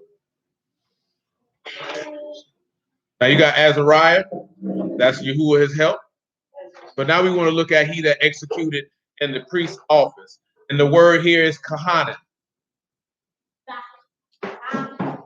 And that is to act as a priest, to become a priest or to play the priest. And you have kaf, noon, you have kaf, hay, and noon.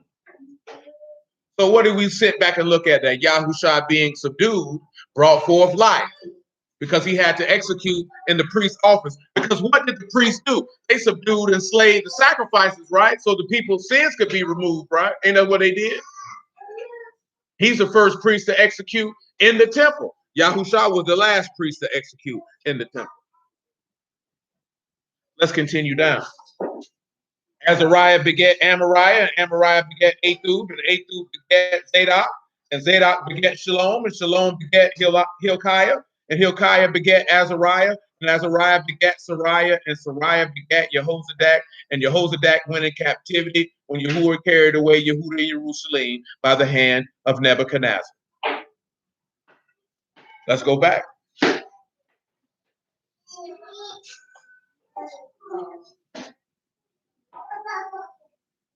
Y'all will not remember that we stopped at verse 16 of that for future reference.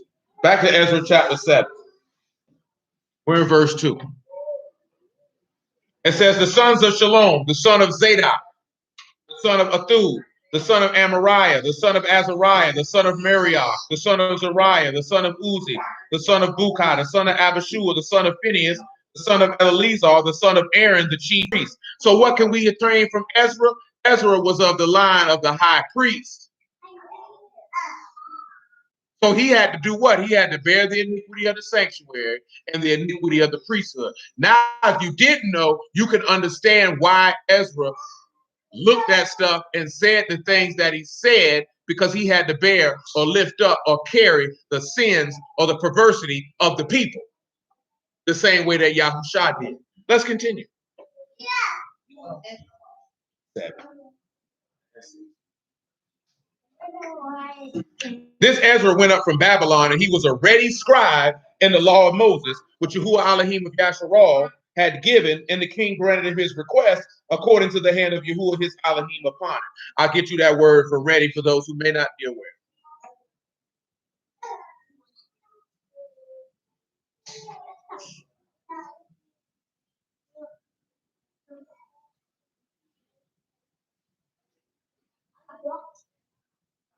The word is mahir. It is quick, it is prompt, it is ready, it is skilled.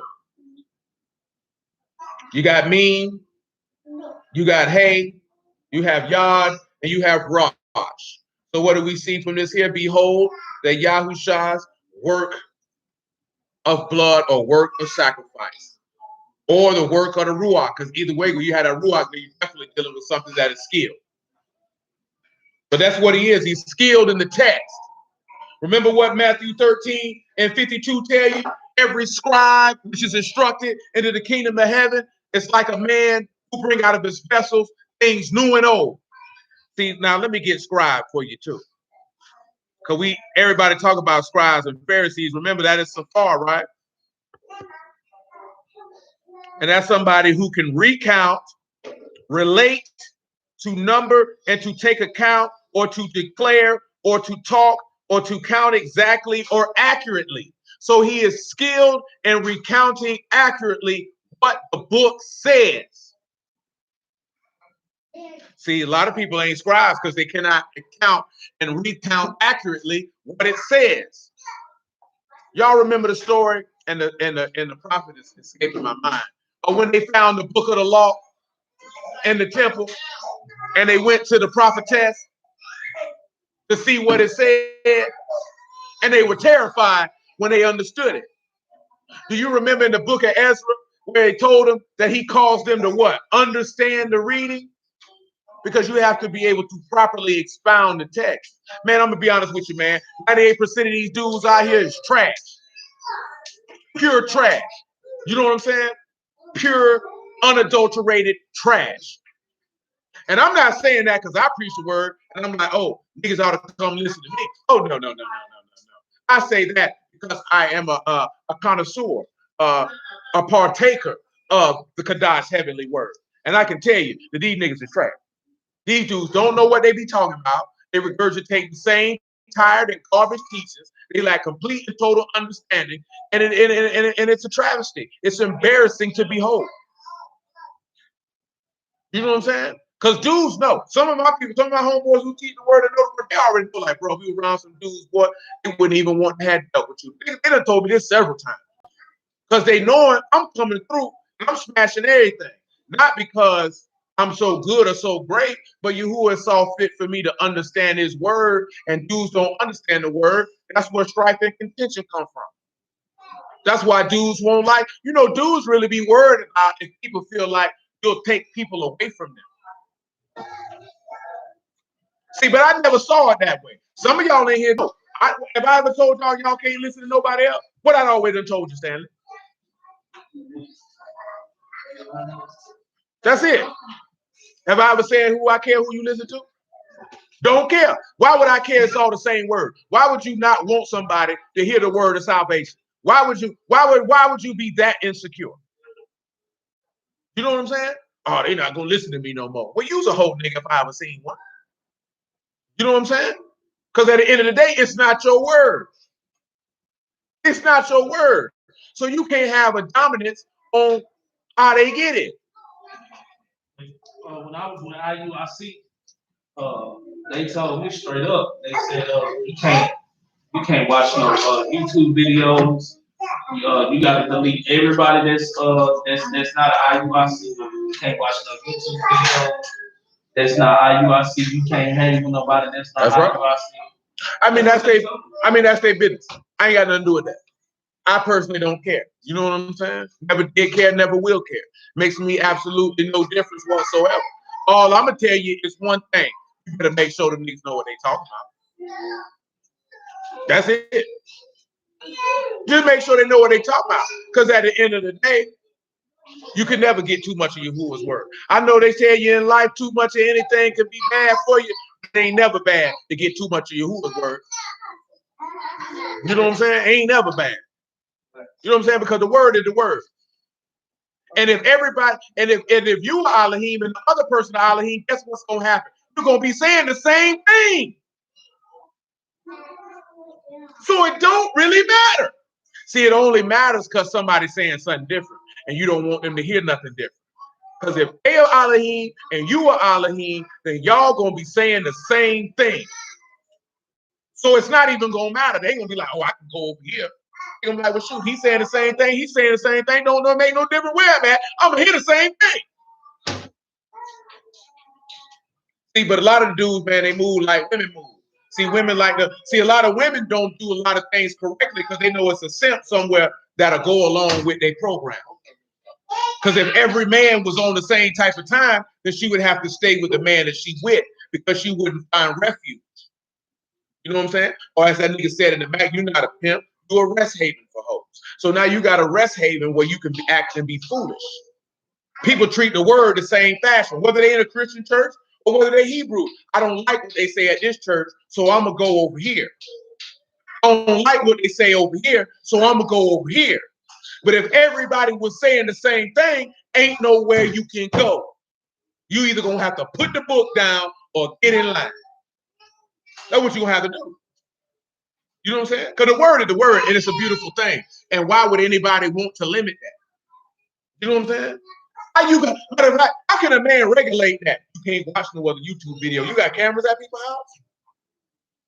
You gonna ask for people laptops and phones and take the YouTube search history? Yeah, they do. I see that. I mean, you don't got to mention all that stuff. That's allegedly, because you only one witness. No, what I'm saying, I'm not saying you lying, but listen to what I'm telling you. You have to say allegedly because there's no one here to confirm your testimony. You're only one witness, so we cannot accept your testimony as it is true. You tell okay, all right, like we saying you lying. Ain't nobody saying you lying, but you have to say, because we don't know that. So I'm supposed to believe it because you said it? No, I'm just telling you. Oh, you can't, because that's why you just reacted in the fashion that you did. You know what I'm saying? But you say, and I didn't say you were lying. I say allegedly, because what does our law say? What makes the matter correct? 2 or what? Or 3 witnesses, all matters be established. How many witnesses you got? Right now, as we speak in this room. No, none in this room. 1, you. So that's why I say allegedly, because we can't take that hand off and run off the A gap because you said that, because then we could be messing around and be slandering somebody and bearing false witness off of something that we do not have firsthand knowledge. 3 witnesses have established to be true. See, I'm just trying to teach you righteous judgment and discernment. Didn't we just talk about that earlier? I just used that as a teachable moment, son. You missed it. Because you took it personal. I ain't saying you lying. You're the first person I've ever heard say that they do that. I can't say that. But at the end of the day, why would you be anywhere where a nigga asking for your phone or your laptop saying, let me see your search history? Nigga messing around, you seeing this nigga looking at porn. That's why you didn't want to do it. You around there looking at porn, boy? You around there looking at porn. You was looking at Pinky.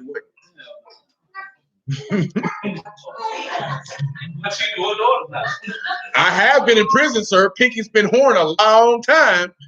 Niggas definitely have pornographic material in a correctional facility.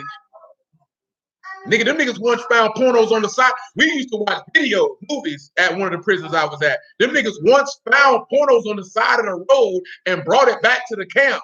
And I wake up on a Saturday morning thinking they watching a regular movie, and these niggas off in the cut watching porn. I say, how? It's 96 men in here. The last thing I want to do is sit and watch porn with a bunch of men where you cannot get to a woman. Because something ungodly is going to proceed from this. You understand what I'm telling you? Bro, I was at Tallahassee Road Prison, right over there on Spring Hill Road. I tell you no lies, where them boys found that doggone porno, because they used to have the TV facing this way, because the wings went this way. You had one wing this way, one wing this way, and another wing right here, and the guard station right here. So they would have the TV facing this way. You know what I'm talking about? When it was regular stuff on, because they rolled the TV in there. But then it was already the regular TV that's in that wing. But boy, when them niggas was watching that porn, they had that junk turned to the wall. I slept right where they had the TV at. You know what I'm talking about? While I wake up that Saturday morning, I said, well, what are you boys looking at? Boy, what y'all? I said, oh no. And the boy was about 20 deep like that. I said, well, all y'all boys hard as a Chinese arithmetic, man. Y'all niggas tripping. You know what I'm talking about? You know what I'm saying? All niggas tripping. For real, bro. I ain't never understood how a whole bunch of dudes want to sit in the room and watch porn together. Huh? You laughing? You and your homeboy were doing that, boy? No. You just did it by yourself. I just never got off too much. I don't believe you, but that's another conversation for another time. Come on back there.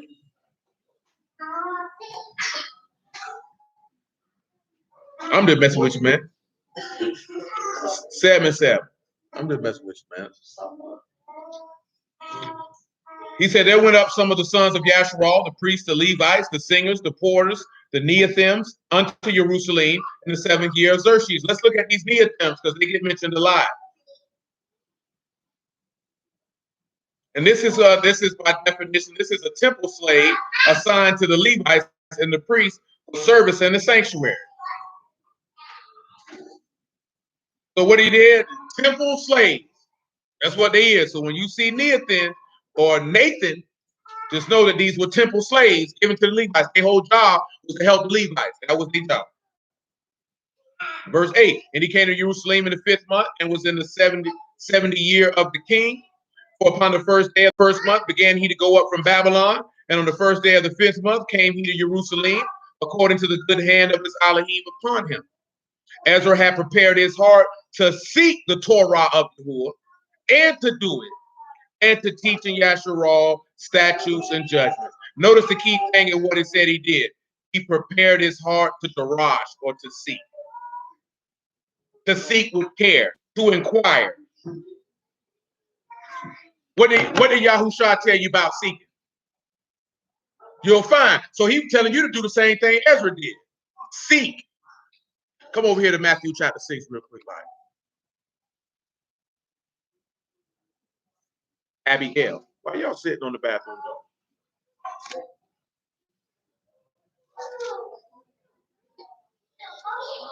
Six and 30, if you will. Matthew 6 and 30.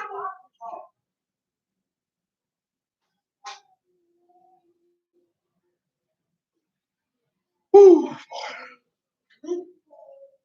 Wherefore, if Alahym so clothe the grass of the field, which is today and tomorrow is cast into the oven, shall he not much more clothe you, O you a little faith? Therefore, take no thought, saying what we shall eat, or what we shall drink, or wherewith we shall be clothed. Now, why is another reason why I'm reading this here? When it comes to the Levites, did they have any means of production? No. But Yahuwah told them what? That Yahuwah was their inheritance. So he had basically told the Levites the same thing, right? To not worry about what they're going to eat, to not worry about what they're going to wear. He told them the same thing, and eventually we'll read that in the law. He told them the same thing. He said, for after all these things do the Gentiles seek, for your heavenly Father know that you have need of all these things. But seek ye first the kingdom of Alahym and his righteousness, and all these things shall be added unto you. So why are we reading that? Because Ezra said that he prepared. The word for prepared is kum. So he established his heart to seek the instructions of Yahuwah. So you have to prepare your heart to seek with care and to inquire about the word of Alahym. When you do this, then he can add that unto you. This is why Ezra was made so strong, considering that Ezra is of the line of the high priest. He's the line of the high priest. Let's come back to Hebrews chapter 5, because we're going to wrap up for today, because we got a lot of information, and we're not going to jam stuff for just for the purpose of jamming it into a conversation. God willing, we're going to take our time. Oh, I need to finish Ezekiel 40, don't I? We don't need Numbers 18. But we can go back to Ezekiel 40, then we'll close with a little bit out of Hebrews 5, and we'll stop right there. It's about 5 o'clock. No, it's just one point that I did not touch in Ezekiel 40. We've actually already went over Ezekiel 40. We've actually done Ezekiel 33, 34, 35, 36, 37, 38, 39, and 40. We did that for a reason, because we were looking at Ezekiel chapter 40 through 48. It's dealing with New Jerusalem exclusively. Ezekiel 40 and 1 all the way to Ezekiel 48 and 35 is strictly dealing with New Jerusalem. The reason why we read chapters 33 through 39 is because they were getting you prepped and prepared for what was going to happen in New Jerusalem. 33 was telling you about repentance. 34 was telling you about the lamb or the shepherd coming to deliver you. 35 was telling you about the blasphemy of Edom, aka the beast. Ezekiel 36 was telling you how he was coming through to save. Ezekiel 37 done told you that he done took you and resurrected you from the dead and made you one body. 38 done told you he done brought you in the land, and Gog and Magog done try to come through to kill you, while Yahushua gave you rest, and he killed them and got their stinking behind up out of there. Ezekiel 39 tell you that after he got their stinking behind up out of there, that you got to bury them dead bodies, because Yahuwah is on his way. And it goes like that in chronological order, step by step, just like that. And if you don't agree, read it for yourself. So that literally means you will be burying dead bodies. Burying dead bodies. That's what it says. It's literal. Yes, nigga. Bro, Gog and Magog is going to be killed. You know, I would like for one of you. Who here was not present when we went through Ezekiel 38 and 39? Nigga, you was there. You missed some time? No, I wasn't. Well, then I'm going to ask you. I know you weren't here. I'm asking that for a reason. Why do those bodies have to be buried, Nisha? Why does Gog and Magog bodies have to be buried?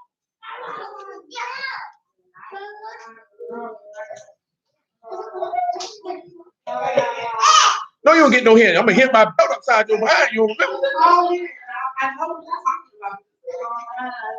My belt?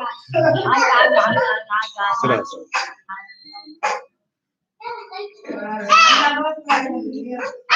Gog and Magog get killed. Them bodies got to be buried. Why them bodies got to be buried? Yeah, you say you got to bury them in the valley of Hemingway. But why do the bodies got to be buried? Somebody go get me a leather belt. This belt right here. This belt here. Monte, why them buried? Let's Monte. Why? Oh, he could have been there to say you, Monica. Why them bodies got to be buried? Because you was here. I see. I don't. Yes, that's correct. But why does it have to be clean? He already there.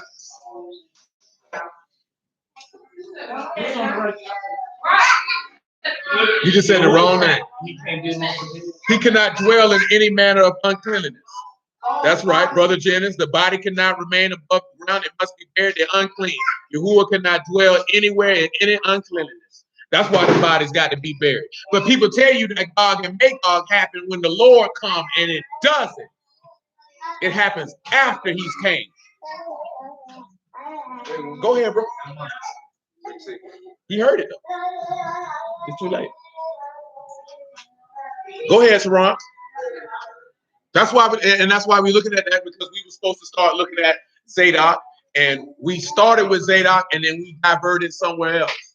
Because we done by the grace of Yahushua, we done swung back to some priesthood type of stuff. We're going to swing back and look at it again. But again, in reference, Ezekiel 33 is what? Make you a new heart and a new spirit for the most part. Ezekiel 34 is say, I'm going to come as that shepherd, and I'm going to seek out the lost, and I'm going to deliver my people. Ezekiel 35 is Edom. I heard no blasphemies what you were talking. He said, I heard every one. See, that's the beast. Ezekiel 36 says, I done came through and got them. And that valley of dry bones, that ain't you finding out you an Israelite. That's the resurrection of the dead. See, that's what I mean when I tell you these dude teachers is trash. They're telling you Ezekiel 37 is the awakening of a nation, when he clearly telling you he done took a valley of bones and put flesh and tendons and the ruach in them. If that ain't the resurrection of the dead, I don't know what it is. You know what I'm talking about? That ain't nothing about you awakening about your graves in the land of your captivity. How we even let a nigga tell us that type of crap? It don't even say it. It don't even say it. You know what I'm saying? Then you get to 38, and then you wondering, you dwelling in a unwalled villages with tents with peace, and then he tell you how he make fire come down from heaven and kill Gog and Magog, and you telling me this happened during the time of the nigga trash. Everything be prophecy, don't none of it be correct. That's why I say 98% of these dudes trash. That's why most of them don't care for me. But they know by the grace of Yahushua, I'm nice with mine. You know what I'm saying? I can dance with and one of you. I just don't dump out there. He'll tell you. I ain't gonna say nothing. I ain't gonna say nothing. I'm not finna get in no debate with no dude. I'm not finna run up on nobody and be like, I know this and I know that. Man, look at it, what it is. But I guarantee you, though, if you size me and you will give me leave, I will embarrass you. And I'm not going to embarrass you because I'm going to embarrass you. You're going to be embarrassed because you say that you're a teacher, a leader of the lost, a light to the blind, and you dumb as a box of rocks, and you damning people's souls. That's why I'm going to embarrass you. Because we're going to prove that you're not an Alahym, you're not a scribe, and you need to sit your monkey behind down somewhere. You know what I'm saying? Yeah, if y'all would sit down somewhere and stop moving around, that type of thing wouldn't happen. You wouldn't be sitting here looking crazy, thinking you destroyed something.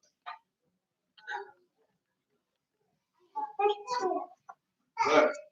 And more than likely, there'll probably be helpers. priest and after the order of Melchizedek, because he said that he by his blood he'd been redeemed to be kings and priests.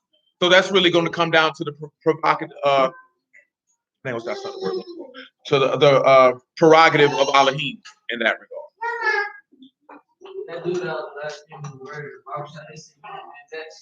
I know he ain't been back since. See, I had to get him. What he say? He said, I got to get him off of here. He said, once I get mine, you can do what you want to do. See, I couldn't let him slide.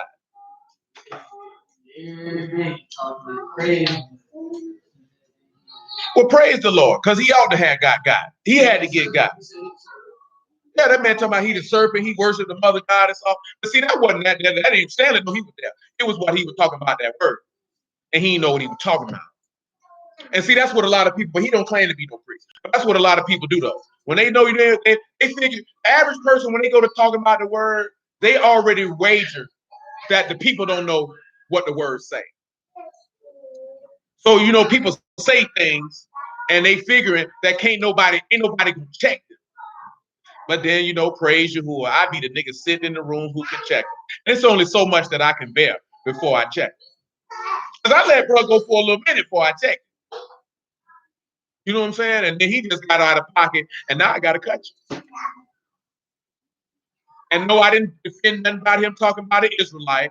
We went straight on, you will not blaspheme the name of my father, no, my redeemer. We're going to get you straight right here and right now.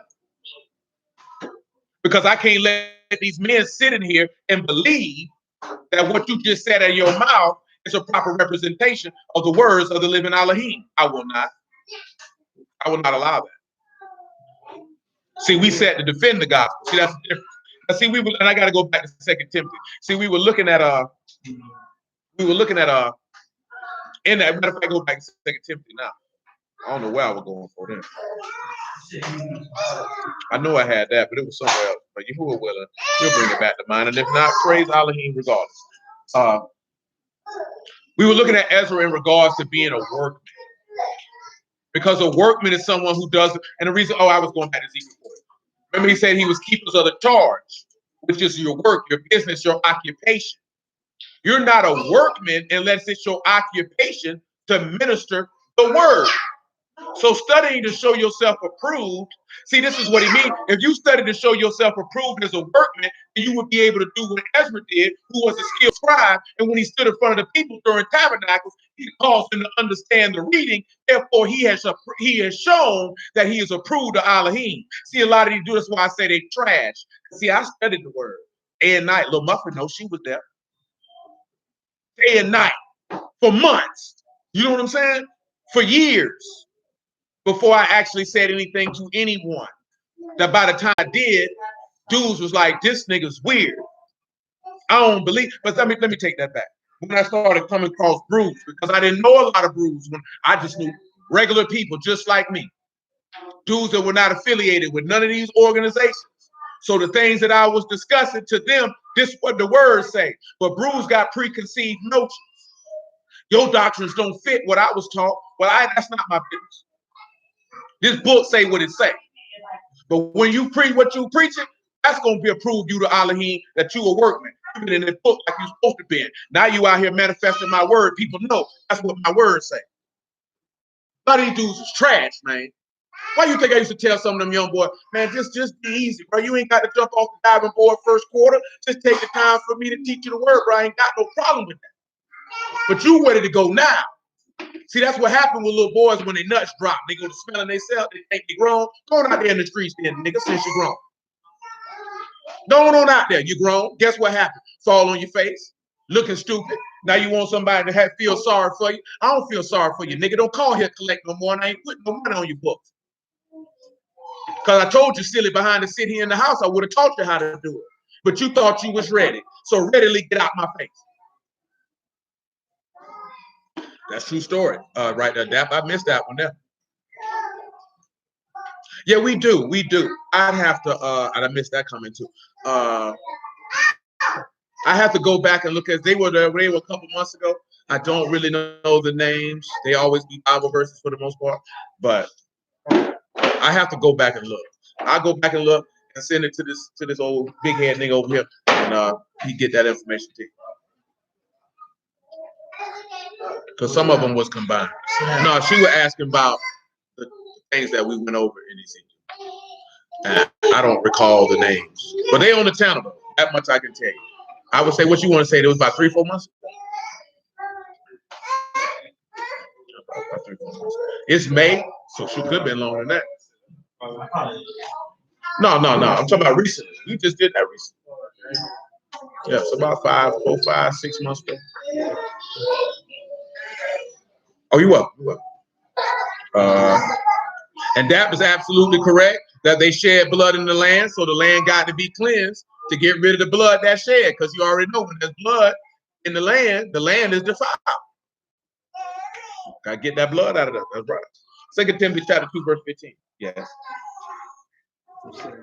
Study to show yourself approved under Alahym, the workman, that need not to be ashamed, rightly dividing the word of truth. But shun profane and vain babblings, so they increase unto more godliness. Why you think so many bruised me? Because you're sitting around and you're having profane and vain conversations, and that doesn't lead anybody to be godly. That's all. That's it. But tell you what to do. You know what Paul told them people? Same thing that Yahushua told him. He said, first time, 2 times rebuke, 3rd time reject. You know what I'm talking about? They be sitting there arguing, going back and forth with somebody 5, 6, 7, 8, 9 times. Well, I ain't got but 2 times to tell you. I might not even get to the 3rd. Shoot, you might not get to the 2nd. You know what I'm talking about? It's for if it's arguing doctrine with idiots. It's different as a regular person. Shoot, you could have been done did something. You could get 5, 6, 7, 8, 9 times. But you think I'm going to argue with a nigga about a 12 chapter in 2020? You think I'm going to argue with a nigga about how many wives he can get in 2020? You think I'm going to argue with somebody about when the Sabbath is or can you keep feast days in 2020? Or you got that. Because how does that benefit? See, you have to look at things is, how does your conversation benefit the people who are listening?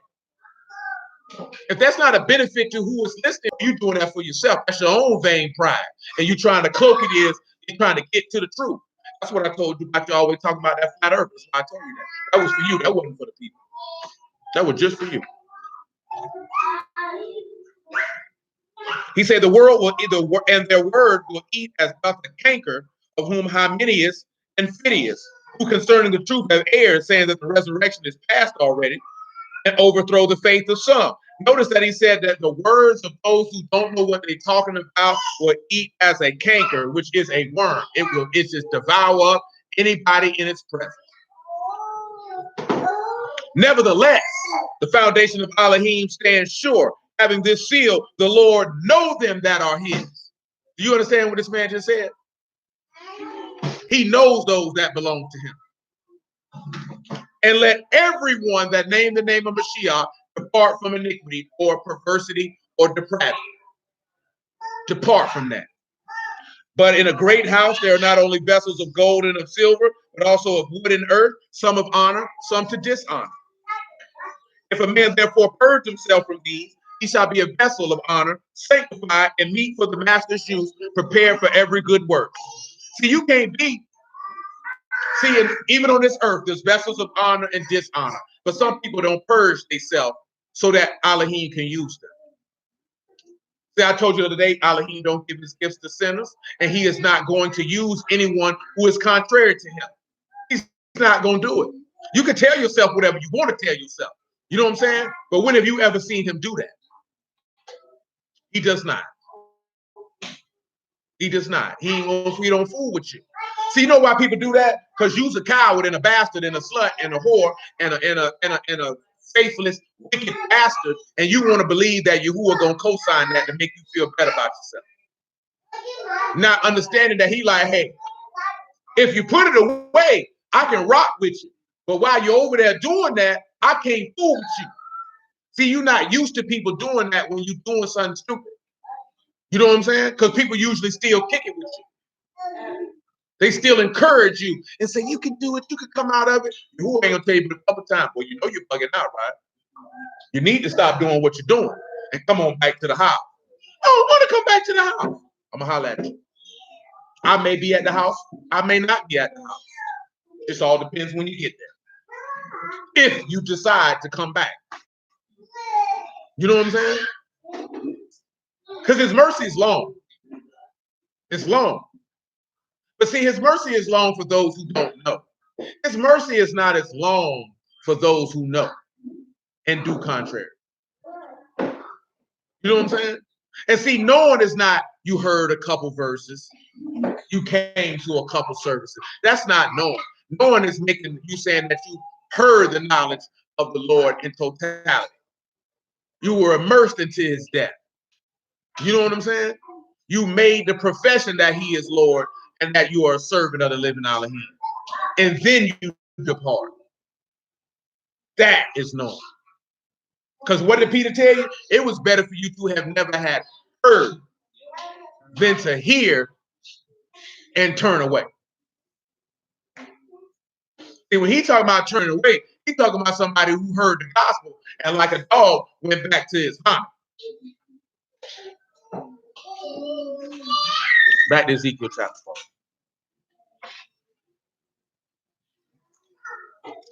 So what is going back to your vomit? If you heard the word and then you decided you wanted to go back out there and be a man for it. Or you wanted to go back out there and worship Buddha. Or you wanted to go out there and be a drunk.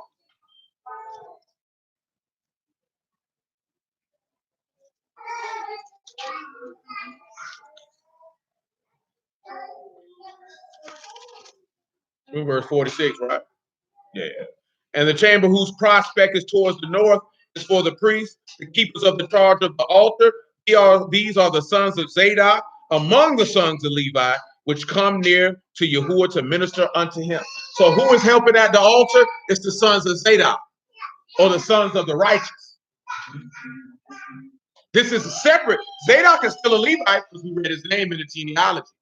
But Zadok, because of the kindness that he showed to David, he gets an elevation. That he get to come to the altar. The other Levites, y'all got to serve in it. But notice it said to come near unto Yahuwah. No Aaron mentioned. No Aaron mentioned. No high priesthood of Aaron mentioned. Remember, I talked about that years ago. You read that Ezekiel about them priests, you notice that there's no mention of the priesthood of Aaron. Why? Because it's the priesthood of Melchizedek. Notice that them Levites is dealing directly with who? Yahuwah. That's what it's saying. They're dealing directly with Yahusha. Period, point blank. Back to Hebrews 5.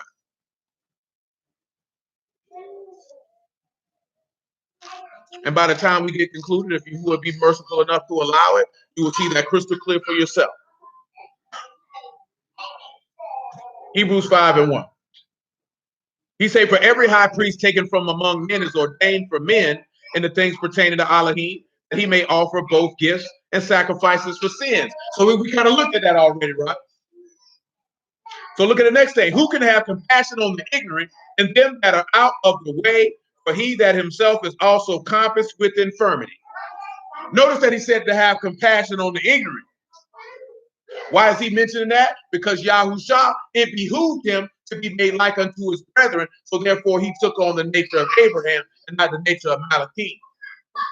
Because remember it says that Yahusha was tempted with infirmities just like we are, yet without sin.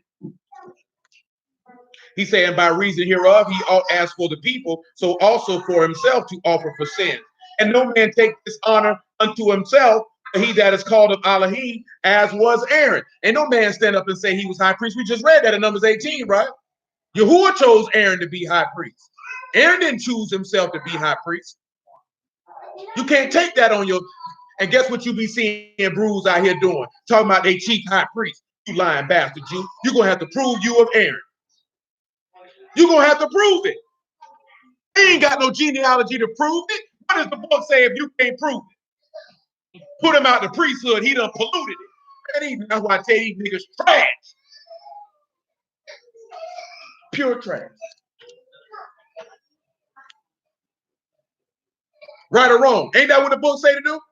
Ain't that what Ezra 2 and 68 said? That the men couldn't reckon themselves, nor the seed of their father, according to the genealogy? So they polluted the priesthood and they put him out? So how can a grown man in 2020 say he a chief high priest and he can't prove he come from the seed of Aaron? Matter of fact, how did you take that honor on your name when they ain't before the high priest after the order of Melchizedek? You died. You serve no purpose, son. You can't go make no. We don't need you no more. So how dare you open your mouth and say you a chief high priest? You lack understanding. You ain't part of the new covenant, and you ought to repent before you perish. But see, some people like to say you trying to go too deep and for a lot. All right, nigga. Just when you go in front of Yahusha, just tell him the same thing when he tell you stupid. Just make sure you tell him the same thing, right or wrong. Because when we go through that Ezekiel, you don't see no high priesthood of Aaron. How can any man say he a high priest in 2020? Listen what he said, right in verse 5. So also Mashiach esteemed not himself to be made a high priest, but he said unto him, you are my son, today have I begotten you. As he say also in another place, you are a priest forever after the order of Melchizedek. So even Yahushua didn't esteem himself a high priest. His father made him one. He didn't jump up and say, I'm a high priest. Alahym say you a high priest. But he boys out of pocket, man. He boys out of pocket, man. That's why I say these boys trash. And you know what make them even more trash? That the book crystal clear and plain. And since I said that, we're here in the Proverbs chapter 8. The book is crystal clear and plain. 8 and 6, if you would. Make it 8 and 5.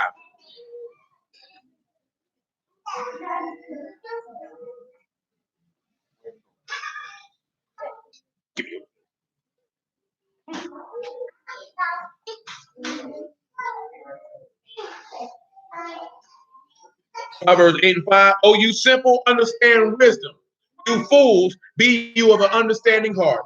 Hear, for I will speak of excellent things, and the opening of my lips shall be right things. For my mouth shall speak truth, and wickedness is an abomination to my lips. All the words of my mouth are in righteousness. There is nothing froward or perverse in them. And they are plain to him that have understanding, and right to them that find knowledge. That gospel plain when you got understanding. It ain't plain when you don't. And if you done found knowledge, if you found knowledge, why did you find it? Because you were doing what Ezra was doing. You were seeking it. So the word be plain. You ever notice how some people can sit down and hear the same word, and some person be like, well, you know, that was plain as all I know. And the other nigga sitting there perplexed. Well, why are they perplexed? Because what did we talk about, I think, on Wednesday? About being brutish than any other man, because you natural man, and a natural man cannot understand the things of the Ruach, because you don't keep the instructions of Alahym, because you don't believe in Alahym, therefore you cannot know nor see this Ruach of truth, and therefore it will skip over you, and you will stand there and be perplexed, looking stupid, like that nigga don't know what he's talking about. I ain't got to know what I'm talking about. But Alahym know what he talking about, and it's his word. You can take it how you want to take it. You can feel how you want to feel, but it say what it say. You know what I'm saying? It say what it say. Don't get mad at me because you got taught wrong. That's not my fault. I ain't got nothing to do with that. You know what I'm saying? I can't relate to that feeling because my only experience with the word is what I've been dealing with for the last 11 years. So I didn't have to unlearn no Hebrew doctrine. I ain't have to unlearn no Christian doctrine. The only doctrine I've ever known is the gospel of Yahushua, and that's it. That's all I've ever known.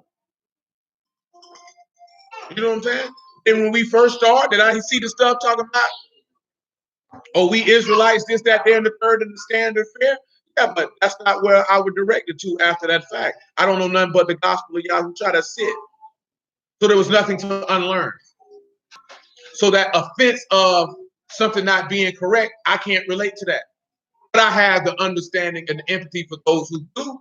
But if you want to be saved, are you more concerned about being upset because you were taught something incorrectly, or discarding the incorrect information and understanding the will and mystery of Alahym so your soul can be saved? Which one is more important? But again, hallelujah, Yahushua in the word. You are willing. We'll pick this up next week. Keep on moving down the road. Pentecost is coming up this week. We do not have service on Saturday night ever in the history of life. You know what I'm saying? But we will Sunday afternoon at 1:30. So be advised.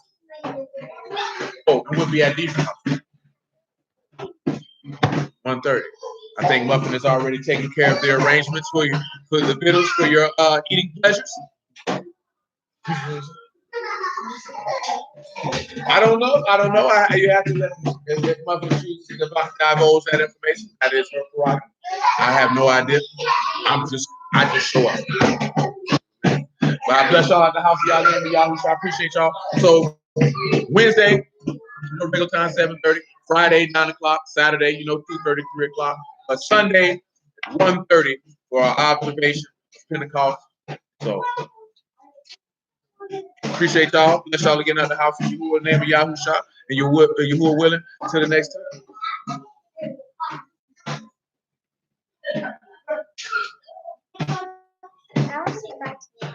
Say bye to mom. Bye, Mom. Peace, Bye, peace. Mom. Peace.